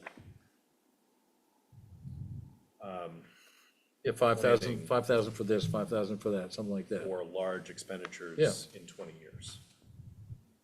If that makes sense. Well, recently, There I are think, some for highway vehicles. And Highway fire. vehicles and things like that, but I haven't seen any for fire apparatus. But we're up to 500,000 in our trust There for is. fire. They Yeah. just used it to buy an engine. But has there been any more money put into? It was a few years ago. Warrant articles, when all They these, have. when all these revolving trusts. They have started, done it in warrant articles. I'm questioning whether or not I Right. remember seeing them recently, like in the so, last. so Josh, I think, my perspective is that because of the escalating tax situation and, the concern of taxpayers to keep everything low, there's been kind of a moratorium almost on these kinds of extra replenishment things because Right. they But that haven't concerns been me. very popular. That concerns me. Yeah. And it concerns me because there hasn't been a plan to replace a $1.2 million fire truck, but there has been a plan to replace a $60,000 cruiser, or a $50,000 cruiser, or whatever the cost is. And I see, just looking at the current numbers that I'm looking at right now, I just went through and highlighted everything that is significantly over percentage for already used annual funds. And I understand that we're on target for an annual budget that's okay, but there is a significant amount of smaller things that are already fully expended or over budget, significantly over budget. And understanding that, warrant articles covered some of this in other places, but there's a lot of small things, and they're small ticket items that have already been fully expended for this year, or significantly over expended for this year. Yeah, there's pluses and minuses. How is that not gonna bite us at the end of the year on things that we're still spending money on? We're trying to not spend money on anything we don't need to. I know we're not trying to, but on almost every department, you've already fully expended your postage bill lines.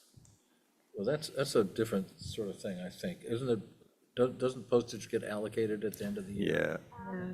There's, I'm just using that as Yeah, no, but it's not, an A, example. it's not a big number, but it needs to be managed on a micro level by Pete Lemay, I believe. I believe he spends it all out of one line item and then he redistributes. yeah, Instead. the allocation. Yeah, I remember this Which I discussion think last is- year. Which I think is what I recall, but like I said, there's significant things that haven't been allocated for that we've already expended versus, Isn't that a reflection of the fact that we're on a 7-year-old I believe so. default? I believe Like, so. Which is part of the reason why the select board had tried to get a budget passed that reflected what an actual spend was. Right. And when I look at the numbers, just the ones that are sitting in front of me right now, of same things that are significantly overspent, they're not big ticket items for the most part. But the big ticket items that are gonna bite us later on haven't been planned for at all. If you look at the cruiser line, just as an example, I think, Josh, which you brought to our attention, Can you give us a page number? So page 9. To the bottom, 5 from the bottom. So in the default that, into the budget that we last passed, which had, it happened to have $36,000 for a cruiser in that particular year, right? And that has now become a remnant for many more years than we ever expected. But we've already And- spent. And we know that it costs much more than that to actually buy a cruiser and outfit it with all the lights and radios and gear that it needs.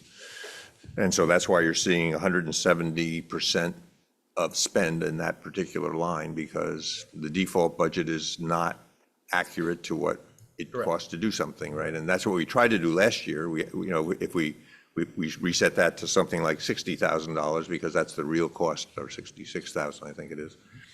And so, until we get a budget passed, and while I agree with Kendra that, using the spend, the historical spend for the last couple of years has some faults in it, it would have been a big leap forward if we had passed the budget and had set all those lines back again, for the $500,000 delta that it was between the default budget and the proposed budget.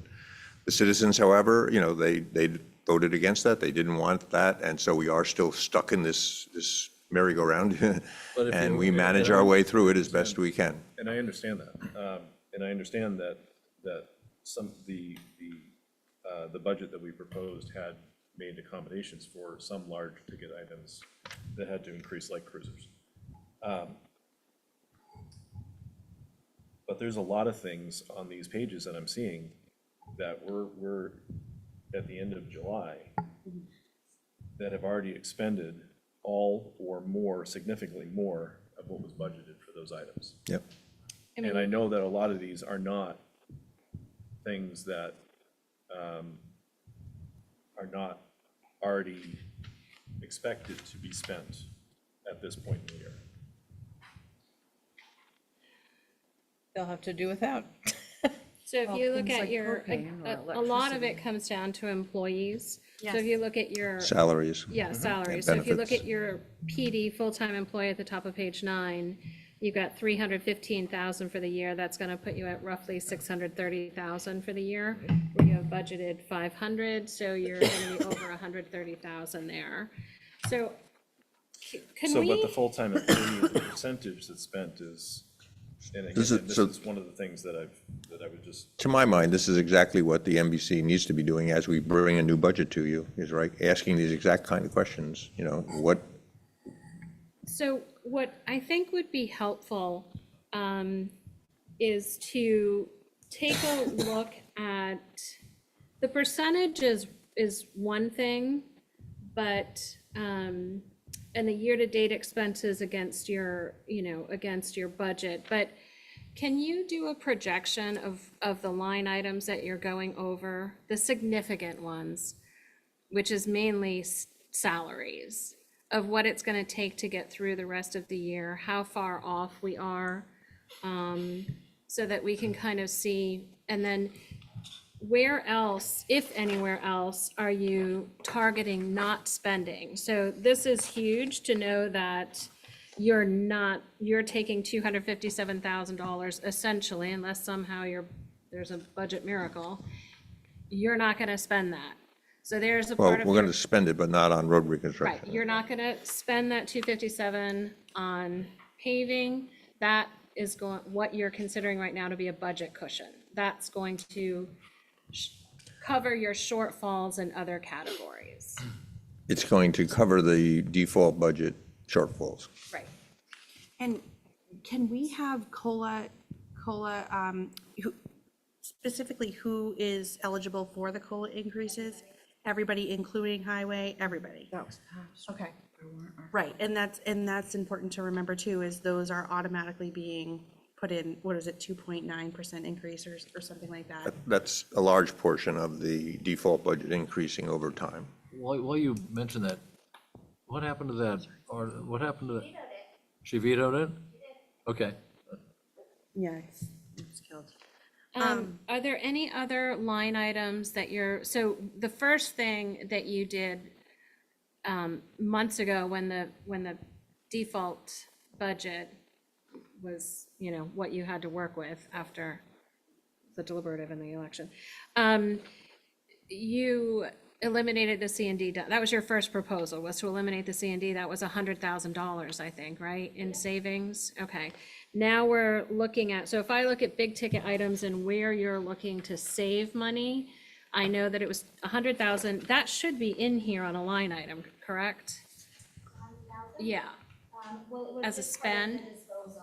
It wasn't Okay. a separate line item, it was just part of the disposal. Okay, so, Disposal fee and also Solid. transportation. so What page are we on? page 16, that first line item under solid waste disposal. Yeah, because last year, I believe that line item was $100,000 overspent. Right. 107 or something. So we should be looking at, instead of 214,000, you basically took $100,000 out of that line item Well, last by year getting, they spent like 350. right, but by getting the, rid of the C and D dumpster. And a number of other things as well. The fees will change and so forth. So, I mean, that number at 59% is fairly close to budget, and I don't think there are any big surprises coming there, except maybe, Let's hope not. lower, Well, lower except that now outflows. we're Right. overspending on Are there the any sidewalk. other line items that you're looking to hold back on spending that you would advise us of at this point? 16,000 in gravel. It's basically coming out of highway because we're using the 500 to absorb those costs. Okay, Which, I mean, the school certainly struggles with this as well. But to the extent that the Board of Selectmen and the MBC can get that message out is very important. Because the thing that people care about most in this town, I think, is roads. Well, and I think also what people don't realize is that $500,000 seems like a very lot of money. Yeah. And it is a lot of money, but it only will pave about 1.5 miles of road. Right. And when you have 68 miles of road, it doesn't go far. Right. And then a road's only gonna keep for 20 years, it's not gonna do that. Right. So that's why planning and maintenance Yeah. should be like Important. the big deal. But people have to pay for planning, and then you have Right. to use the plan that Right, you made. but one of the biggest issues I think we're seeing and what I'm hearing from town, people who, they're never gonna pass this budget because of issues like, we have a road agent making 90-something thousand a year. Surrounding towns don't have a road agent making anywhere near that. I understand we don't have the staff, but when the roads aren't being maintained, but our road agent is being paid, people aren't seeing that, work out. What's a comparable salary in surrounding towns for that position? It really depends. Many of the surrounding towns, if you look, have many employees. Some of our road agents are making 72,000, 75,000 a year. They have multiple employees as well. So I think that's where people are kind of like, They're full-time or part-time? full-time. So Some then- are part-time. I So mean, they then have, why haven't we been able to, we've been advertising for a That's road right. agent for a while. That's right. Why have we not been able to? Our reputation is very good. it's tough. We went from an Ruby, elected did you say position to, we went from an elected position to a hired position. I think it's weighed differently for Are people. those 72s appointed or elected? I'm not sure. It'd be an interesting thing to know. Yeah, Well, so if we go back to electing a road agent, which did not Presumably- pass. presumably though, we'd have a road agent. Yes. But we wouldn't Correct. necessarily have a knowledgeable road agent. I could be the Nor, road agent. nor could nor would there be anybody but the people who have any control over him and what he does, right? Because now, at least with appointed, the selectman can call him on the carpet and say, you're not doing this right or that right. But an elected road agent is an elected official and reports only to the people, not to the select. And the history of the elected road agent, Yeah, we've had a poor, go ahead, Cheryl. bad. I know what you're going to say, go ahead. It hasn't gone well. Yeah. well, it hasn't burnished. That's why our the- roads look like they do. Is Well, that it what- hasn't, well, there's part of that, that's part of it, but it's also not burnished our reputation as being, not being an old boy network kind of thing, okay? I mean, stuff always happens behind the, and that has not gone away with elected road agents, okay? And some of the candidates that have looked at the job, they also are loath to take it because they see that there's not much of any budget to do anything. So they're going to be a carpenter coming to work with no hammers and no lumber and no nails and just told, well, you're responsible, but there's not enough money to let you do your job, So it is a difficult, if I was a prospective road agent interviewing with the town, I would talk to the highway department guys and, the town and find out what the situation is. And it would be rough to think about taking that responsibility on, even as an elected road agent, and not have the money to do the job. So I'd be surprised if you could hire a road agent without a premium for those very reasons, okay? But I think things are a little bit different in town. I think, we had a very good road agent a couple of years ago who wasn't able to spend his budget, all right? I was told not to spend his budget, and he needed to spend money, and he was reprimanded for that. So, and that wasn't he was doing his job. So getting over that, I think, in that particular category is gonna cost us some money. Never mind, poor roads and whatever else. Yeah, Now- and I don't think the 20 or 30,000 extra that we may or may not be paying the road agent is the real problem. Yeah. This whole budget is a problem. We're millions of dollars in a problem, not tens of thousands. Right, and I think, so if you get somebody at a premium, they're gonna have to have confidence that they can spend their budget. I think that's really important. And just to segue off that and circle around to kick the horse again, when people gave that $500,000 for the roads, they did not expect that to be all that was spent on the roads. That was presented to them as In addition. additional money for the road. So you know, and we're not even giving them the 500,000, because what I'm hearing tonight is, well, we're gonna spend it on the highway department, not necessarily on roads. On So paving. that's not the same thing. And, you know, so it bothers me that we're not more transparent about that. I thought with the warrant article, it had to be spent on what was in the warrant article. Not a special warrant article. Well, no, It has- Make it next year. no, well, It has, it has to be spent on what is in the warrant article. Yeah. But right, which is I for think what's in the, the warrant article is not exactly, I mean, I think there's some leeway in there. Yeah, All maybe right. we need to be more specific. So wait. I do think there's like less of an issue with transparency, because if you watch a board of selectmen meeting, they very openly talk about all of this. Yes. Our meeting, very openly talking about it. But how do we get people to understand and listen and comprehend what we're talking about? Yeah, that's fair enough. Yeah. You know, people don't read it, but they go in, you know, they went into that voting in March. Yeah.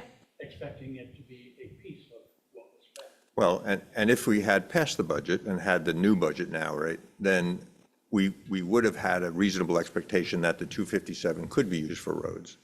But because the budget didn't pass and we're at the default again, and we don't have enough money for disposing of trash, and we don't have enough money for the police department or whatever it is, whatever the other things are, we that expectation that that money can be all spent for what it was in the budget, as it is in many lines, we're taking stuff from other lines as well, that was intended, you know, and when people looked at the proposed budget, they expected that.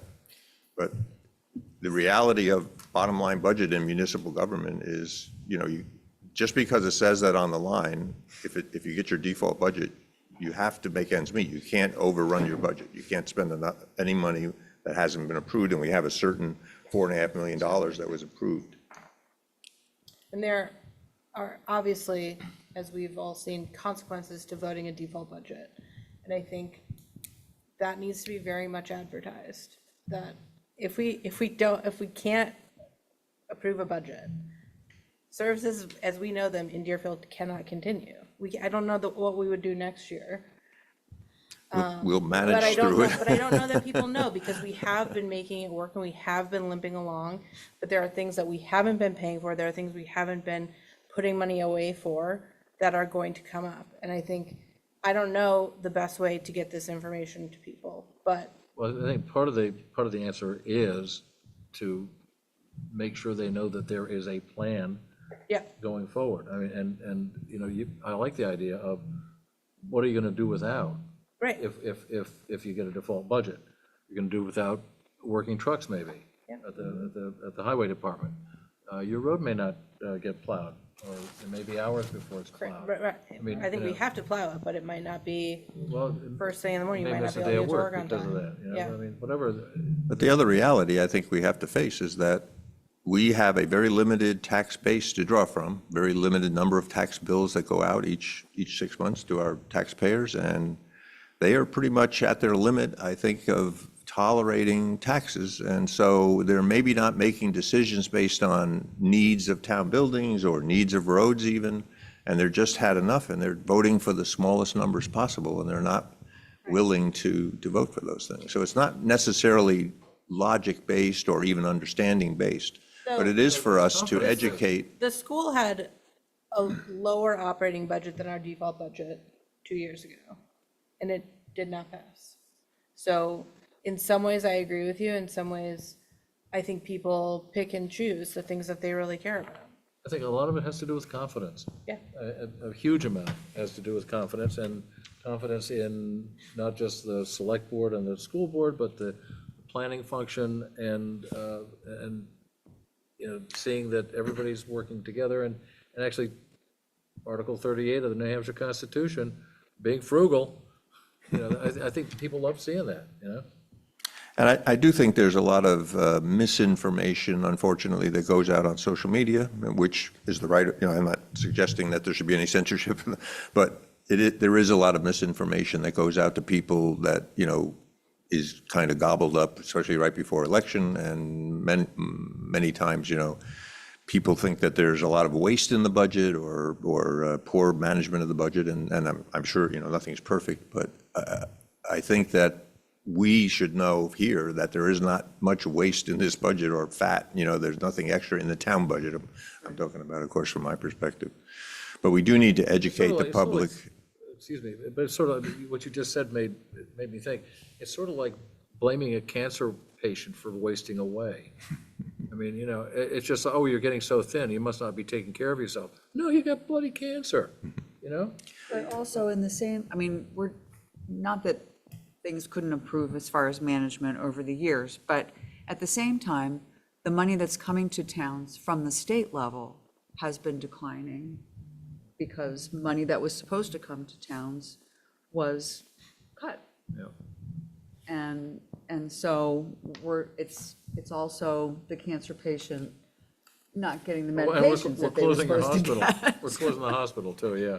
Well, I think at the end of the day, you know, another way to go about this is to spend, not overspend by line item. That's a line item budget, which business uses. We use, in my business, we use that, right? We have a But huge when- budget which has all lines, Right. and when we don't overspend without approval Right. of those lines. And so when we talk about trying to explain to people why we are where we are, or why isn't $257,000 that we budgeted for going to be spent on your roads this year? The answer is, well, because we have to pay employees. And I think the response that you're gonna get, it's the same response I hear coming on the school budget, is that, well, Fire the employees. cut some employees, cut some staff positions, cut some administrative positions, cut some salaries, don't give everybody COLA raises, don't give every contract that teachers have continued raises because we can't afford it. So at the end of the day, we may have to recognize that we may not be able to afford the staffing that we have at the school, at the town, because that's not where people want to spend their money. Now, you may agree, you may not agree with what the result of that is. Maybe it's time that result comes to fruition and people decide at that point, oh, wow, we really don't have enough police officers. Let's increase that budget. Oh, this school, like, my kid's class is out of control. We really need that extra classroom. Let's pay for another teacher. But in the meantime, you're not robbing Peter to pay Paul. You're not paying for the roads to be kept up, which is what people are clamoring for. And getting continually frustrated. And maybe that's the point at which a budget actually passes, when you do more of a line. I know it's a bottom line budget, but if you ran it a little bit more like a line item budget, and at some point you're like, you know what? We can't afford to keep 5 police officers on for the rest of the year. We're gonna have to lay one off. We can't afford to have 25 paras at the school. We're gonna have to go down to 20. Because you see in these towns, people come into deliberative sessions and cut budgets, just like, you know what? We're taking $1 million out of the school budget, or $700,000 like happened in Hooksett out of the school budget. And then the school has to scramble and lay people off, and the school continues to function. Maybe not the way that they'd like it to, or the way that they envisioned it, but things still get done. And so I do think that while we keep saying, well, we have to pay this and we have to pay that, you don't give people the things that they've budgeted for, it's gonna become a problem. But I think that hard reality is gonna have to be discussed. I have two and comments, realized at I have some two point. comments about that. I generally agree with you. But first of all, I think admitting to an equivalency between the town and the school is dangerous, because the two are just so different in nature and in size. And there's a union at the school. There's no union in town. It's 80% of the budget, not 20% of the budget. So I think making that clear, I try to do it all the time, but it just doesn't land. So I think the equivalency is dangerous for us, because the town actually ends up getting, I think, blamed for the fact that the school spends a lot of money that it has to spend. Yeah. I mean, it's so understanding, tilting it a little bit towards the town a little bit in terms of understanding that it's a different animal, okay? It is, but important. in The this other thing that- conversation, though, we're talking about the other pulling thing- $237,000 out of roads. Well, 57.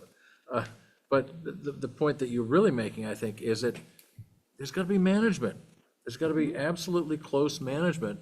And what's interesting is that when you go to a town with town meeting, they manage. Yes. I mean, Very well. SB2 in this town at least, and 4 or 5 other towns, it's been a vehicle for not paying attention.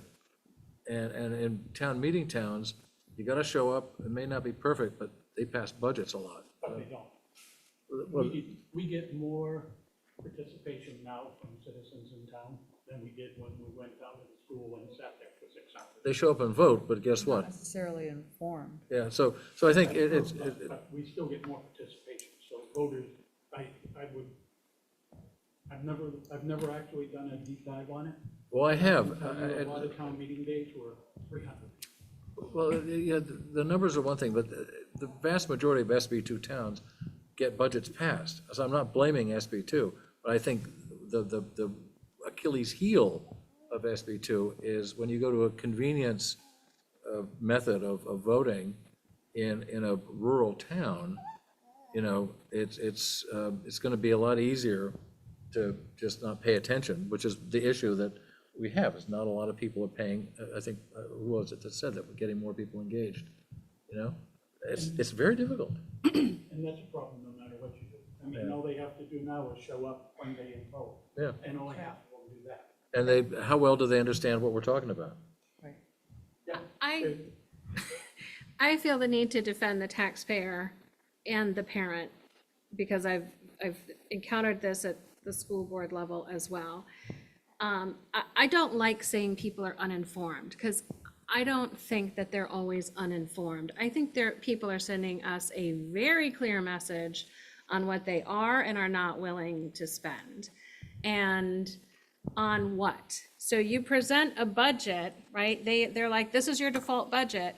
Their expectation is that you're not gonna overspend your salary category, and the $237,000 that you have allocated for roads, you're gonna maintain the roads with that, and the 500,000 warrant article for road But construction. Stacy, do you're you gonna spend that. do you expect that we can tell our employees that, since we've been on default budget for, let's say, whatever it is, there's a debate about the number of years, but since we've been on default budget, Mr. Employee, I'm sorry, but we can't give you any more money, right? Do you know how Those many people are not going to stay employed in this town. But maybe layoffs are what's gonna be required. So we can Because where else reduce do the you balance the workforce, budget? right? I think we're on kind of a bare bones workforce as it is, and it's a shame that the people who do try to do a good job at their job, they have very little resources to do their job. So there's a lot of inefficiency in that. So, you know, the reason that we are in this default budget is because the school had a default and a budget that were almost identical. So they basically had no choice for the taxpayer. They were going to get their money either way. They almost didn't care whether you vote yes or no, right? But the town had quite a differential, about $500,000 of difference in what we proposed as a new budget with resetting categories on historical spend. We recognized we were about $500,000 behind. We needed to have the 5.087, if I remember right, approximately a little over 5 million. And because taxes are so high right now, right, and taxpayers are fed up essentially, the only thing they had control over was to keep the town budget down. And when you have social media criticizing the budget as being wasteful and, you know, and services being taken away, and we're getting less services now, we're paying more taxes, why are they doing that? You know, this kind of, I call it rhetoric or whatever, you know, really affects people's who want to not pay more tax. Instead of thinking about, I need to probably pay more tax because we need these services to be there, you get an excuse essentially to say, yeah, let's just vote that down again. And it almost becomes habitual in this town, right? At the moment, we're always going on default budget. It's like an expectation. We did do quite a bit better last year. We got closer to passing a budget. We had a lot more work on it. I think that some of the community voters recognized that work, and I think they were more supportive of our budget. I would like to see us, you know, really do a really good job this year, both on the selectman level and in MBC and deliberative, to make the budget the best it can be. You know, I think if we compare our town budget to the town budgets of many of the towns around us, and try to judge where we really should be as a town, we probably are in the $5 to $6 million range, which is what the proposed budget last year was, just at 5 million. I think that we really should be between 5 and 6 million to run Deerfield well and to take care of our buildings and to get things done that should be done. But the limited tax base that we have, we're kind of a Mayberry, and we like to have our 5-acre minimums. We like to have our colonial old-fashioned town. And if we want to stay in that condition, I think we have to realize that we're going to have to pay some higher taxes. If we want to bring in businesses or other revenue streams that we can, that other towns around us have, their budgets are what they are because they have additional taxes coming in from other streams. So we have a very limited tax base. We have a very limited number of citizens to tax. There's only about 2,400 bills, I think, that go out, and many of them go out to multiple people, get 2 bills or 3 bills in some cases. And so there aren't very many taxpayers actually in our town. And we have to recognize that, you can't stay in this condition and not expect your tax to go up, especially when the school budget, is going up and up. Whether it's justified or not, we can debate, but it is going up and up and up. And it has to come on the backs of the current taxpayer. So like Stacy said, I'm a defender of the taxpayer, I'm one of them. And something needs to kind of give here. Either we need to agree that we are going to see higher taxes, and that's why we're going to have our Mayberry utopia that we want, or we're going to have to bring in some businesses and expand our tax base, bring in more people, change our acreage from 5-acre minimums to 3 to 1, bring in some lower income housing that has more, let builders build essentially developments, which I don't particularly like that myself. I like the fact that our town is the way it is, but you could, allow builders to do what they do in other towns, build developments and condominiums and other things that would bring in more tax base. Excuse me, but I have to respond to this because all of that sounded like I could find it anywhere, quite frankly. The town was given $500,000, okay, several years ago by the federal government, $487,000, I think, dollars. And if we look at how that money was spent by this select board, okay, that's my view. You had an opportunity to invest in things. You had an opportunity to do a lot of things. You had this room full of people asking you to do very specific things, and you failed to do that. And I hate to be harsh about it. No, you're very right. But when you have that example in front of you, okay, that you have a board that's not listening to people and that's not doing what the town needs to have done for it, that is, I don't think it has to do with the number of taxpayers and the, whatever else you just went through. It has to do with the fact that the taxpayers, in fact, are smart. They look at what you're doing, they look at how the money is being spent, and they're wondering, why do I want to give these people another dime? So in the last election, 2 of our select board members came up for re-election, and both of them were replaced No, I with new understand people. that, but I mean, so the budget job is though, and the functioning of, the money functioning of this town is where people will focus their attention. And so I keep coming back to it. Confidence, having a plan, delivering on a plan, those are the things that are going to get this town running properly.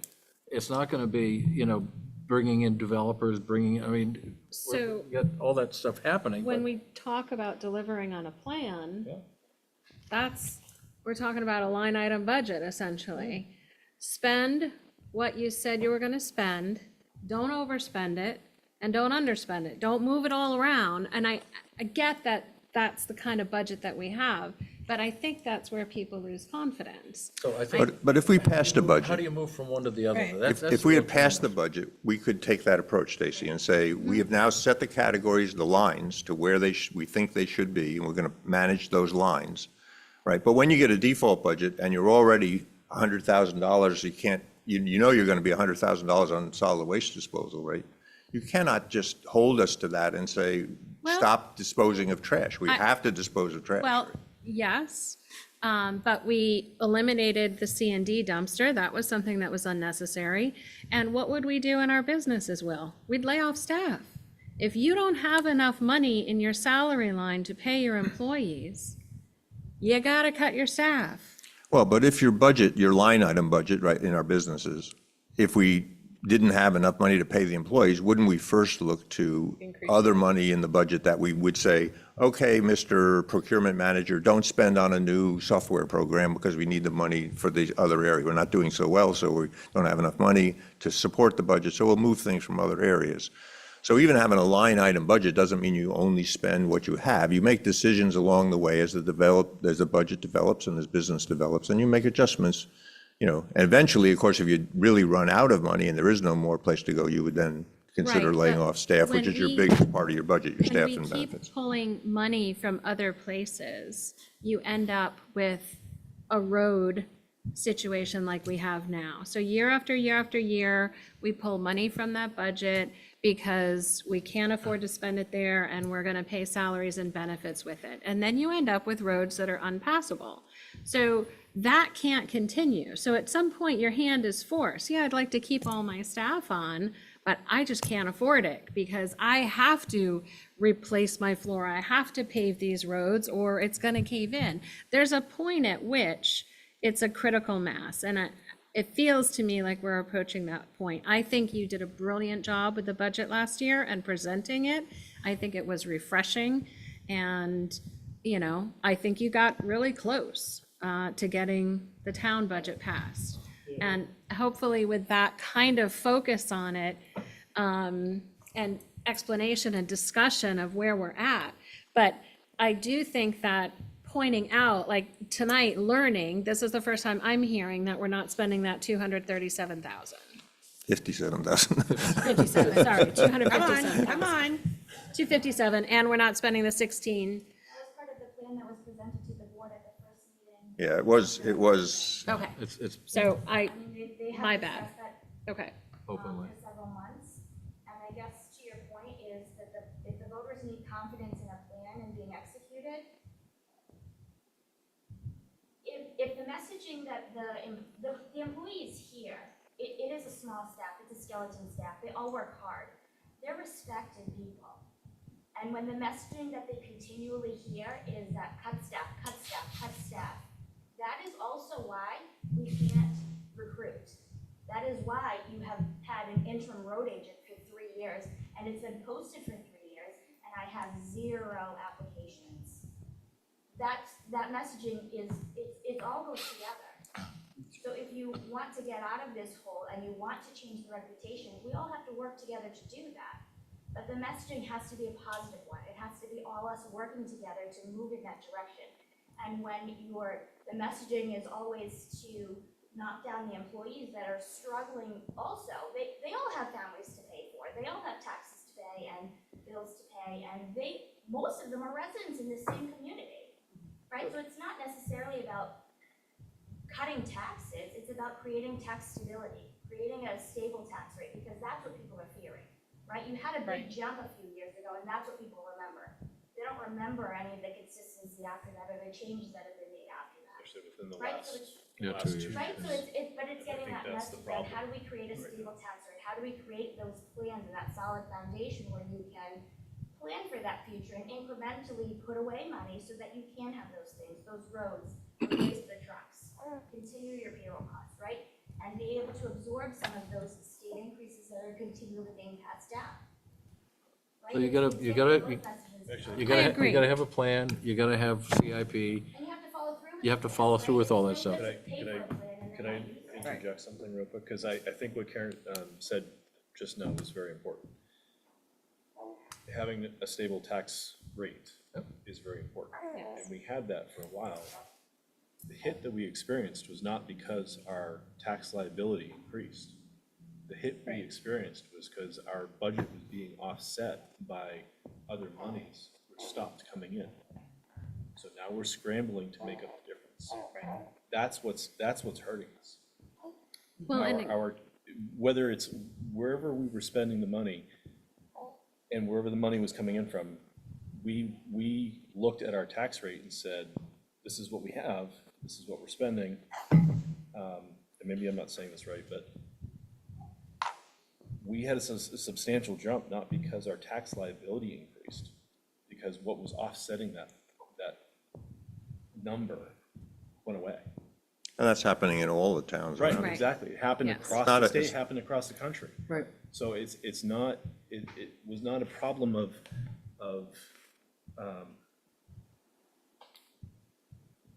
It's not mismanagement or, management. It's like, Right. it's the money stopped coming in from an outside source, which, in fact, it's more challenging now to manage the default in the situation we're in and still run the town successfully. Yeah, you're so deep in the hole. Right, and so when temporary money comes in, we need to note in our budgets that whatever we spend that on also has to be a temporary expenditure. Or you have a place to Unless- put it. If a temporary, new money comes in, the ARPA money should have gone to CIP projects, quite frankly. I mean, it should have gone to things that the town had planned out to do to maintain and support the assets of the town. but I think more And it importantly is just, that the plan wasn't there, so that's majority not where it of went. taxpayers didn't know that their tax rate was being offset. I think that's. Well, I think- by think- two things, the ARPA money as well as our decision to, we had what's the title of that fund that builds up the rainy day fund? Capital reserve. Yeah, so we made a conscious decision because taxes were going up and people were hurting. We used some of that money because, it builds up and up and up, and you get to a certain percentage, there's certain guidelines as to how much percent you should have.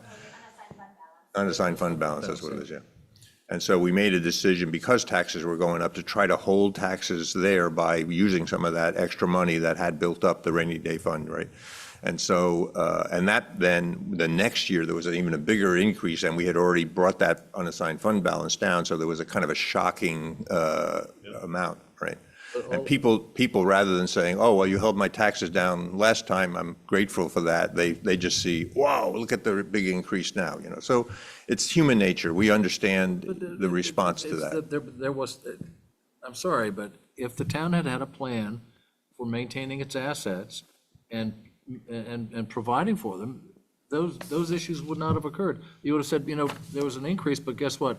We need to put this money aside for trucks at the highway department, or we don't need to, we need to maintain our boilers, or the things that you need to, the water system here is a good example, right? You'd taken care of the pipes 10 years ago, you wouldn't have had the boiler issue, which is now costing us double. So, there's, having a plan and understanding your asset base, asset quality is everything. And if you're not focused on maintaining your asset quality, you're gonna have things falling off through. Your roadways are assets, your maintenance and equipment, your various buildings and so on. Maintaining the asset quality is what keeps people happy Yes, ultimately. and I think we had the same thing with the school, because we had the school returning money, a lot of money for so many years, buying down essentially the tax rate, when there were things at the school that needed to be done. And that can just got kicked down the road, and so, that money comes, but you don't know that that money came back as a taxpayer necessarily and brought down your tax rate. You just see the big jump when it stops, and now an assessment that the school building is falling apart, and you are like, wait a minute, I've been sending all this money to the school maintenance budget, where has it gone? Oh, it came back to you and brought down your tax rate. I'm not sure that communication has always been clear. And I think part of the issue, and this is going to be with any elected office, people are elected for 3 years. So you come in and you're like, I'm gonna be the good guy, I'm gonna save $700,000, look at me. But then there are ripple effects from that 15 sure. years later. And there's not the longevity that like people are staying on boards for 20 years and overseeing and shepherding in all of these improvements. So it's, it's But I think a what Karen complicated said, thing. what I think Karen said earlier is right to the point. Everybody's got to work together. Yeah. It's got to put a positive message out. Right. We're going to have a plan, and we're going to try to stick to it, and we hope that people will support that plan and that idea. Low expectations. Maintaining assets and getting things on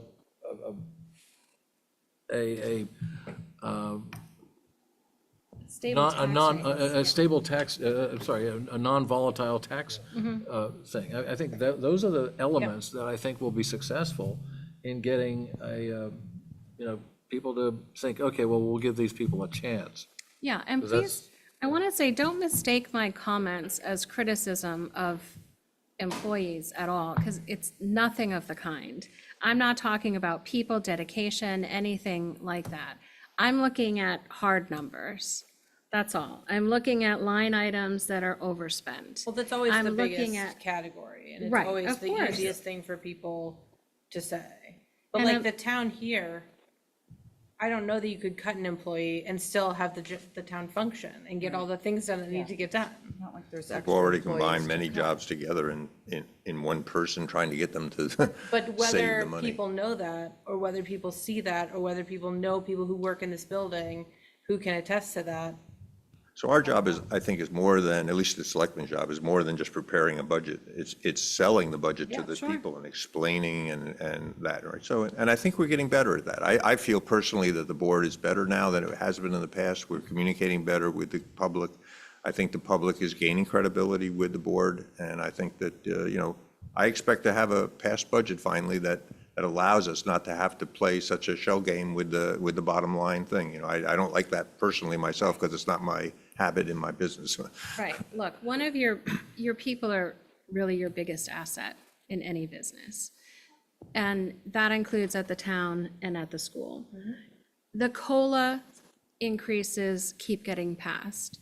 The increases for salaries in your contracts at the school keep getting passed. So those are priorities for taxpayers, right? Taking care of the people that work at both the town and the school. What I'm trying to say is that I guess there's got to be more communication around, okay, we put through this COLA, this is how many people it supports. If we don't pass the budget, then we are going to have to make the decision to lay off some of these people and reduce is the how number, you reduce will the be number of impacted. hours. Right, exactly. Very clearly say, this budget does not pay for another librarian and another town clerk and your town clerk's office to be open 4 days a week. It only covers 2 days a week. And it's And not- if that's okay with you, then, have that kind of conversation. I you agree know? with Stacy, but it's not just employees or laying off people, right? Which, that's a kind of an emotional thing, because we don't like to do that. Sure. But the town is impacted quite heavily in the current situation, right? The buildings are falling apart, the roads are falling apart, the infrastructure. So I think we need to just make sure that the citizens understand the ramifications of how they vote. Elections have consequences, and they do vote informed. I don't feel like that they're voting uninformed, but their current information and the current tax burden is what makes them make their decisions. We need to help them to We need understand. to give them all the information So so that they they're- can make a decision. Right, but I don't think they're voting without information. I mean, I they don't get think what so they either. can, right? It's not because the voters don't know what's going on. It's that they do know what's going on, and what's going on is the taxes are too high, and they're not willing to let them go higher. And if it means suffering the roads, they don't want to see more taxes, because they're at their limit, especially people that are on fixed incomes and can't afford, they've been in town for 70 years or a whole life, their family's been here for 100 years, and now they're selling their property Right, because and they can't afford the taxes anymore. 100%. And it is not easy as a taxpayer to follow where the money goes. Like, if I'm going to look at the budget at this $257,000 that was in the budget, and I, as a taxpayer, assume from what we voted on, that the town of Deerfield is going to spend a $500,000 on the warrant article and the $257,000 there. on paving and $750,000. That's the proposed budget, right? What we're proposing to them is a budget that has $257,000 in it That's of the roads. default budget. That's our default. That's the That's the default budget. default. Yeah, but I mean, what we do is we propose a budget, a proper budget, that has $257,000 of road repair in it, and has adequate things in all the other categories, which this last year came up to about $5 million, right? The reason we can't spend the 257 on the roads is because we ended up in default budget, which is a deficit of about $500,000 overspent. We have to come up with $500,000 somewhere. Right. That is not easy to follow. I, as a taxpayer, do not know that you're not gonna spend that 257,000. Instead, you're gonna pay salaries so we can keep all of our people And it's on. more than 257, it's a $500,000. So 257 is just one piece, it's a Right, big piece. right. And then there's another 257,000 we have to rob from other places, Right. right? That is, yes. Especially with. From the town hall and from the George B. White and from the roads and, Right, or and or as other a- things, as a vehicle tax- maintenance that we should be right. doing. And as a taxpayer, you look at what we pass for a budget and you just believe that that's what's gonna be spent there. The conversation of, well, but we don't have enough money to cover this and this really has to be covered, so we're not doing that. It's all this money moving around to different places that it's very challenging to follow. And so It I doesn't think breed, clear. it doesn't breed confidence. It does not. When you say you're gonna spend 257 on roads, and then you don't, I get frustrated because the roads are getting worse. Gave you money in my mind as a taxpayer. I gave you the money. I said, yes, spend 257, yes, spend 500,000, fix the roads for God's sake, please. And then it doesn't happen, Can I make a, and you don't know where the money went. can I make a point on this? Of course. So, going back to what Will had said earlier about social media. When the hours were reduced at the transfer station, there was a post that went out about the hours being reduced. The question came up, somebody asked, did we vote for this? And my response was, yes, we did. Because a default budget was passed, which did not include enough money to adequately support the current needs. So the response was, instead of laying people off, we had to reduce hours, getting rid of C&D, dumpster, whatever other plan was put together to maintain what we could maintain. To work within the So budget people that didn't was passed. understand that voting for a default budget, this is what the consequence of that was. Right, and I think to benefit what Kendra said earlier about public information and education and making sure people are aware of what these decisions are, and what the ramification of these decisions are. And no, nobody wants their taxes to go up, nobody wants to spend more money, and there are people that are genuinely concerned that they are not going to be able to afford to continue to live in their home. Talk to somebody today.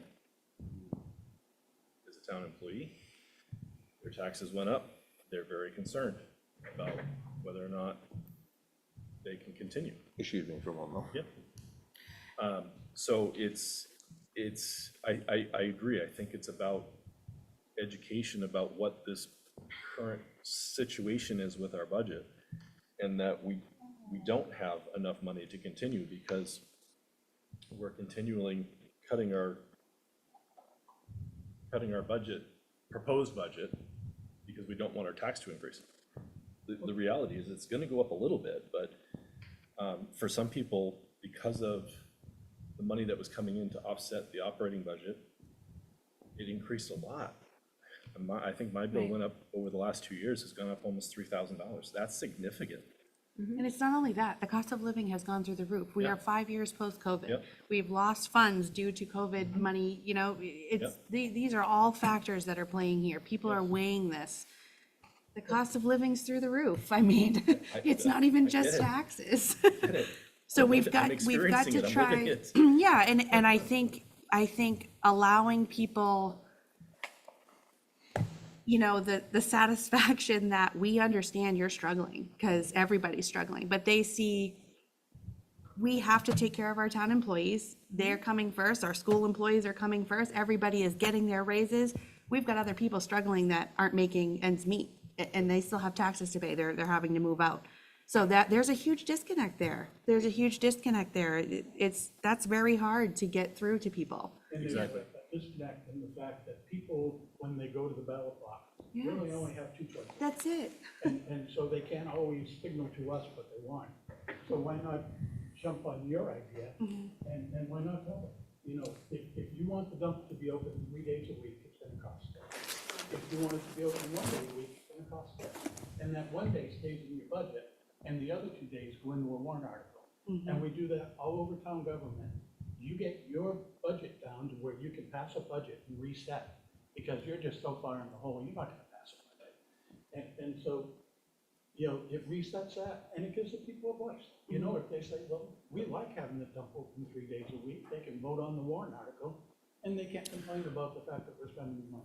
So you'll see that in recent years, there have been more and more warrant articles giving the kind of a cafeteria approach to voters to say what they want and what they don't want, right? So at least my influence on the board has been, let's put out as many warrant articles, not make it pages and pages, like every line item in the budget, do you want it or not, right? But certain expenditures that we can take out of the main budget and make it a warrant article to let the voters decide themselves. And So I don't know that, I wouldn't underestimate the voters. I mean, there are towns that have had, 30, 40 warrant articles in their. well, we had 20 some odd last No, time, right? but I mean, this is, At 48. well, 48, 50, I mean, and people pass these things. I mean, they look at them, they read them.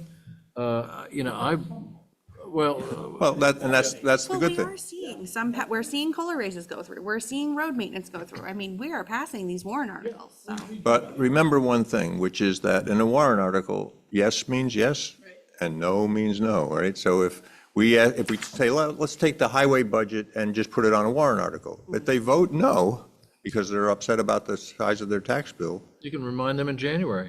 yeah, when there's no plowing and there's no salt and When no the town sand. gets and no- sued for all the So, accidents. so it's not quite that simple of putting it all on there, but. But I think it's up to the select, on the town side, it's up to the select board to pick out the assets that it wants to have decisions on. I mean, I wouldn't hesitate to put police cruisers on a warrant article, and see what the people have to say. Well, and in the last budget cycle that we were all in, I do believe. we did try to take it out of the budget, the cruiser, and put it on a warrant article, and the other selectmen at that time, the select board, didn't agree. I proposed that pretty heavily. I think this time you're going to see that cruiser out, and it's going to be on a warrant article or not even be there, because there is some question about why we need as many cruisers as new as they are. I'm sure the police chief will not like that, but. Well, but I mean, the selectman's job is to. Reality is What's, vehicles. well, that's fine, but guess what? No, I get it. There's I a get lot it. of that stuff, but the prudential affairs of the town, is that what the select board is after, is meant to look after? I think that's the only clear definition there is in the RSAs of what your job is, right?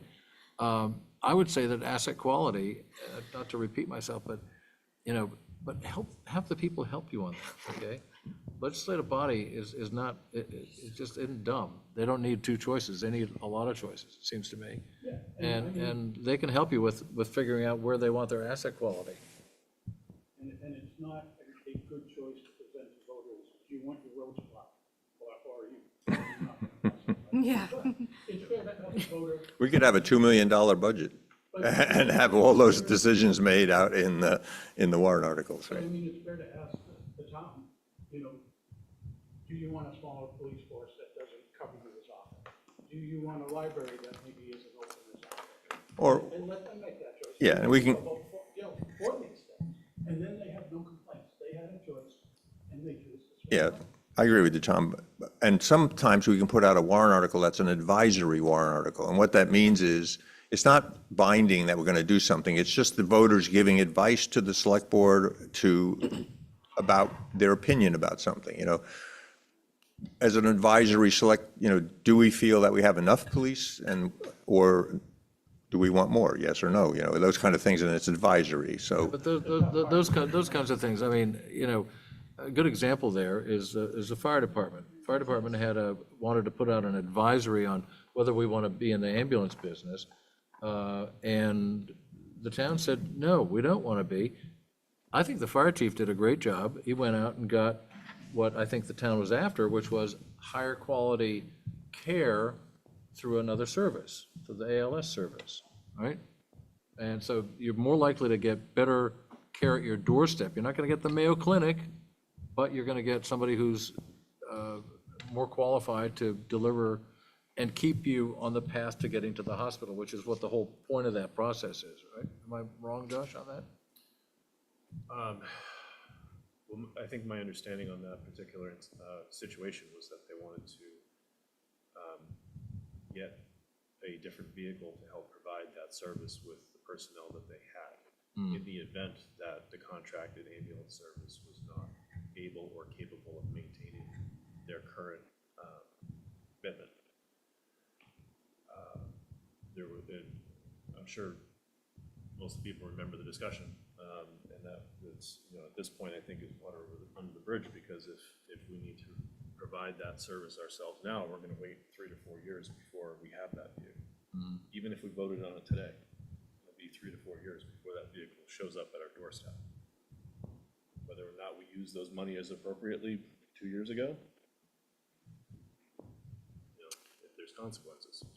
I'm selfishly going to say that I need to leave. Yes, And I I'm think gonna- that we all agree on It's a most of wonderful this. discussion. I am We- surprised and thankful But these that kids need you to go to say bed. that. My children need to go to bed. I think we all agree. I also need to go to bed. I think we all should think about this with ideas for budget season. I'm going to make a motion to adjourn. I second. Yes, all in favor? Aye. Bye. Okay, Thank you, everybody. good discussion. That was some of the best discussion. Yes, it was wonderful. I hope they watch this video. Well, I might share it.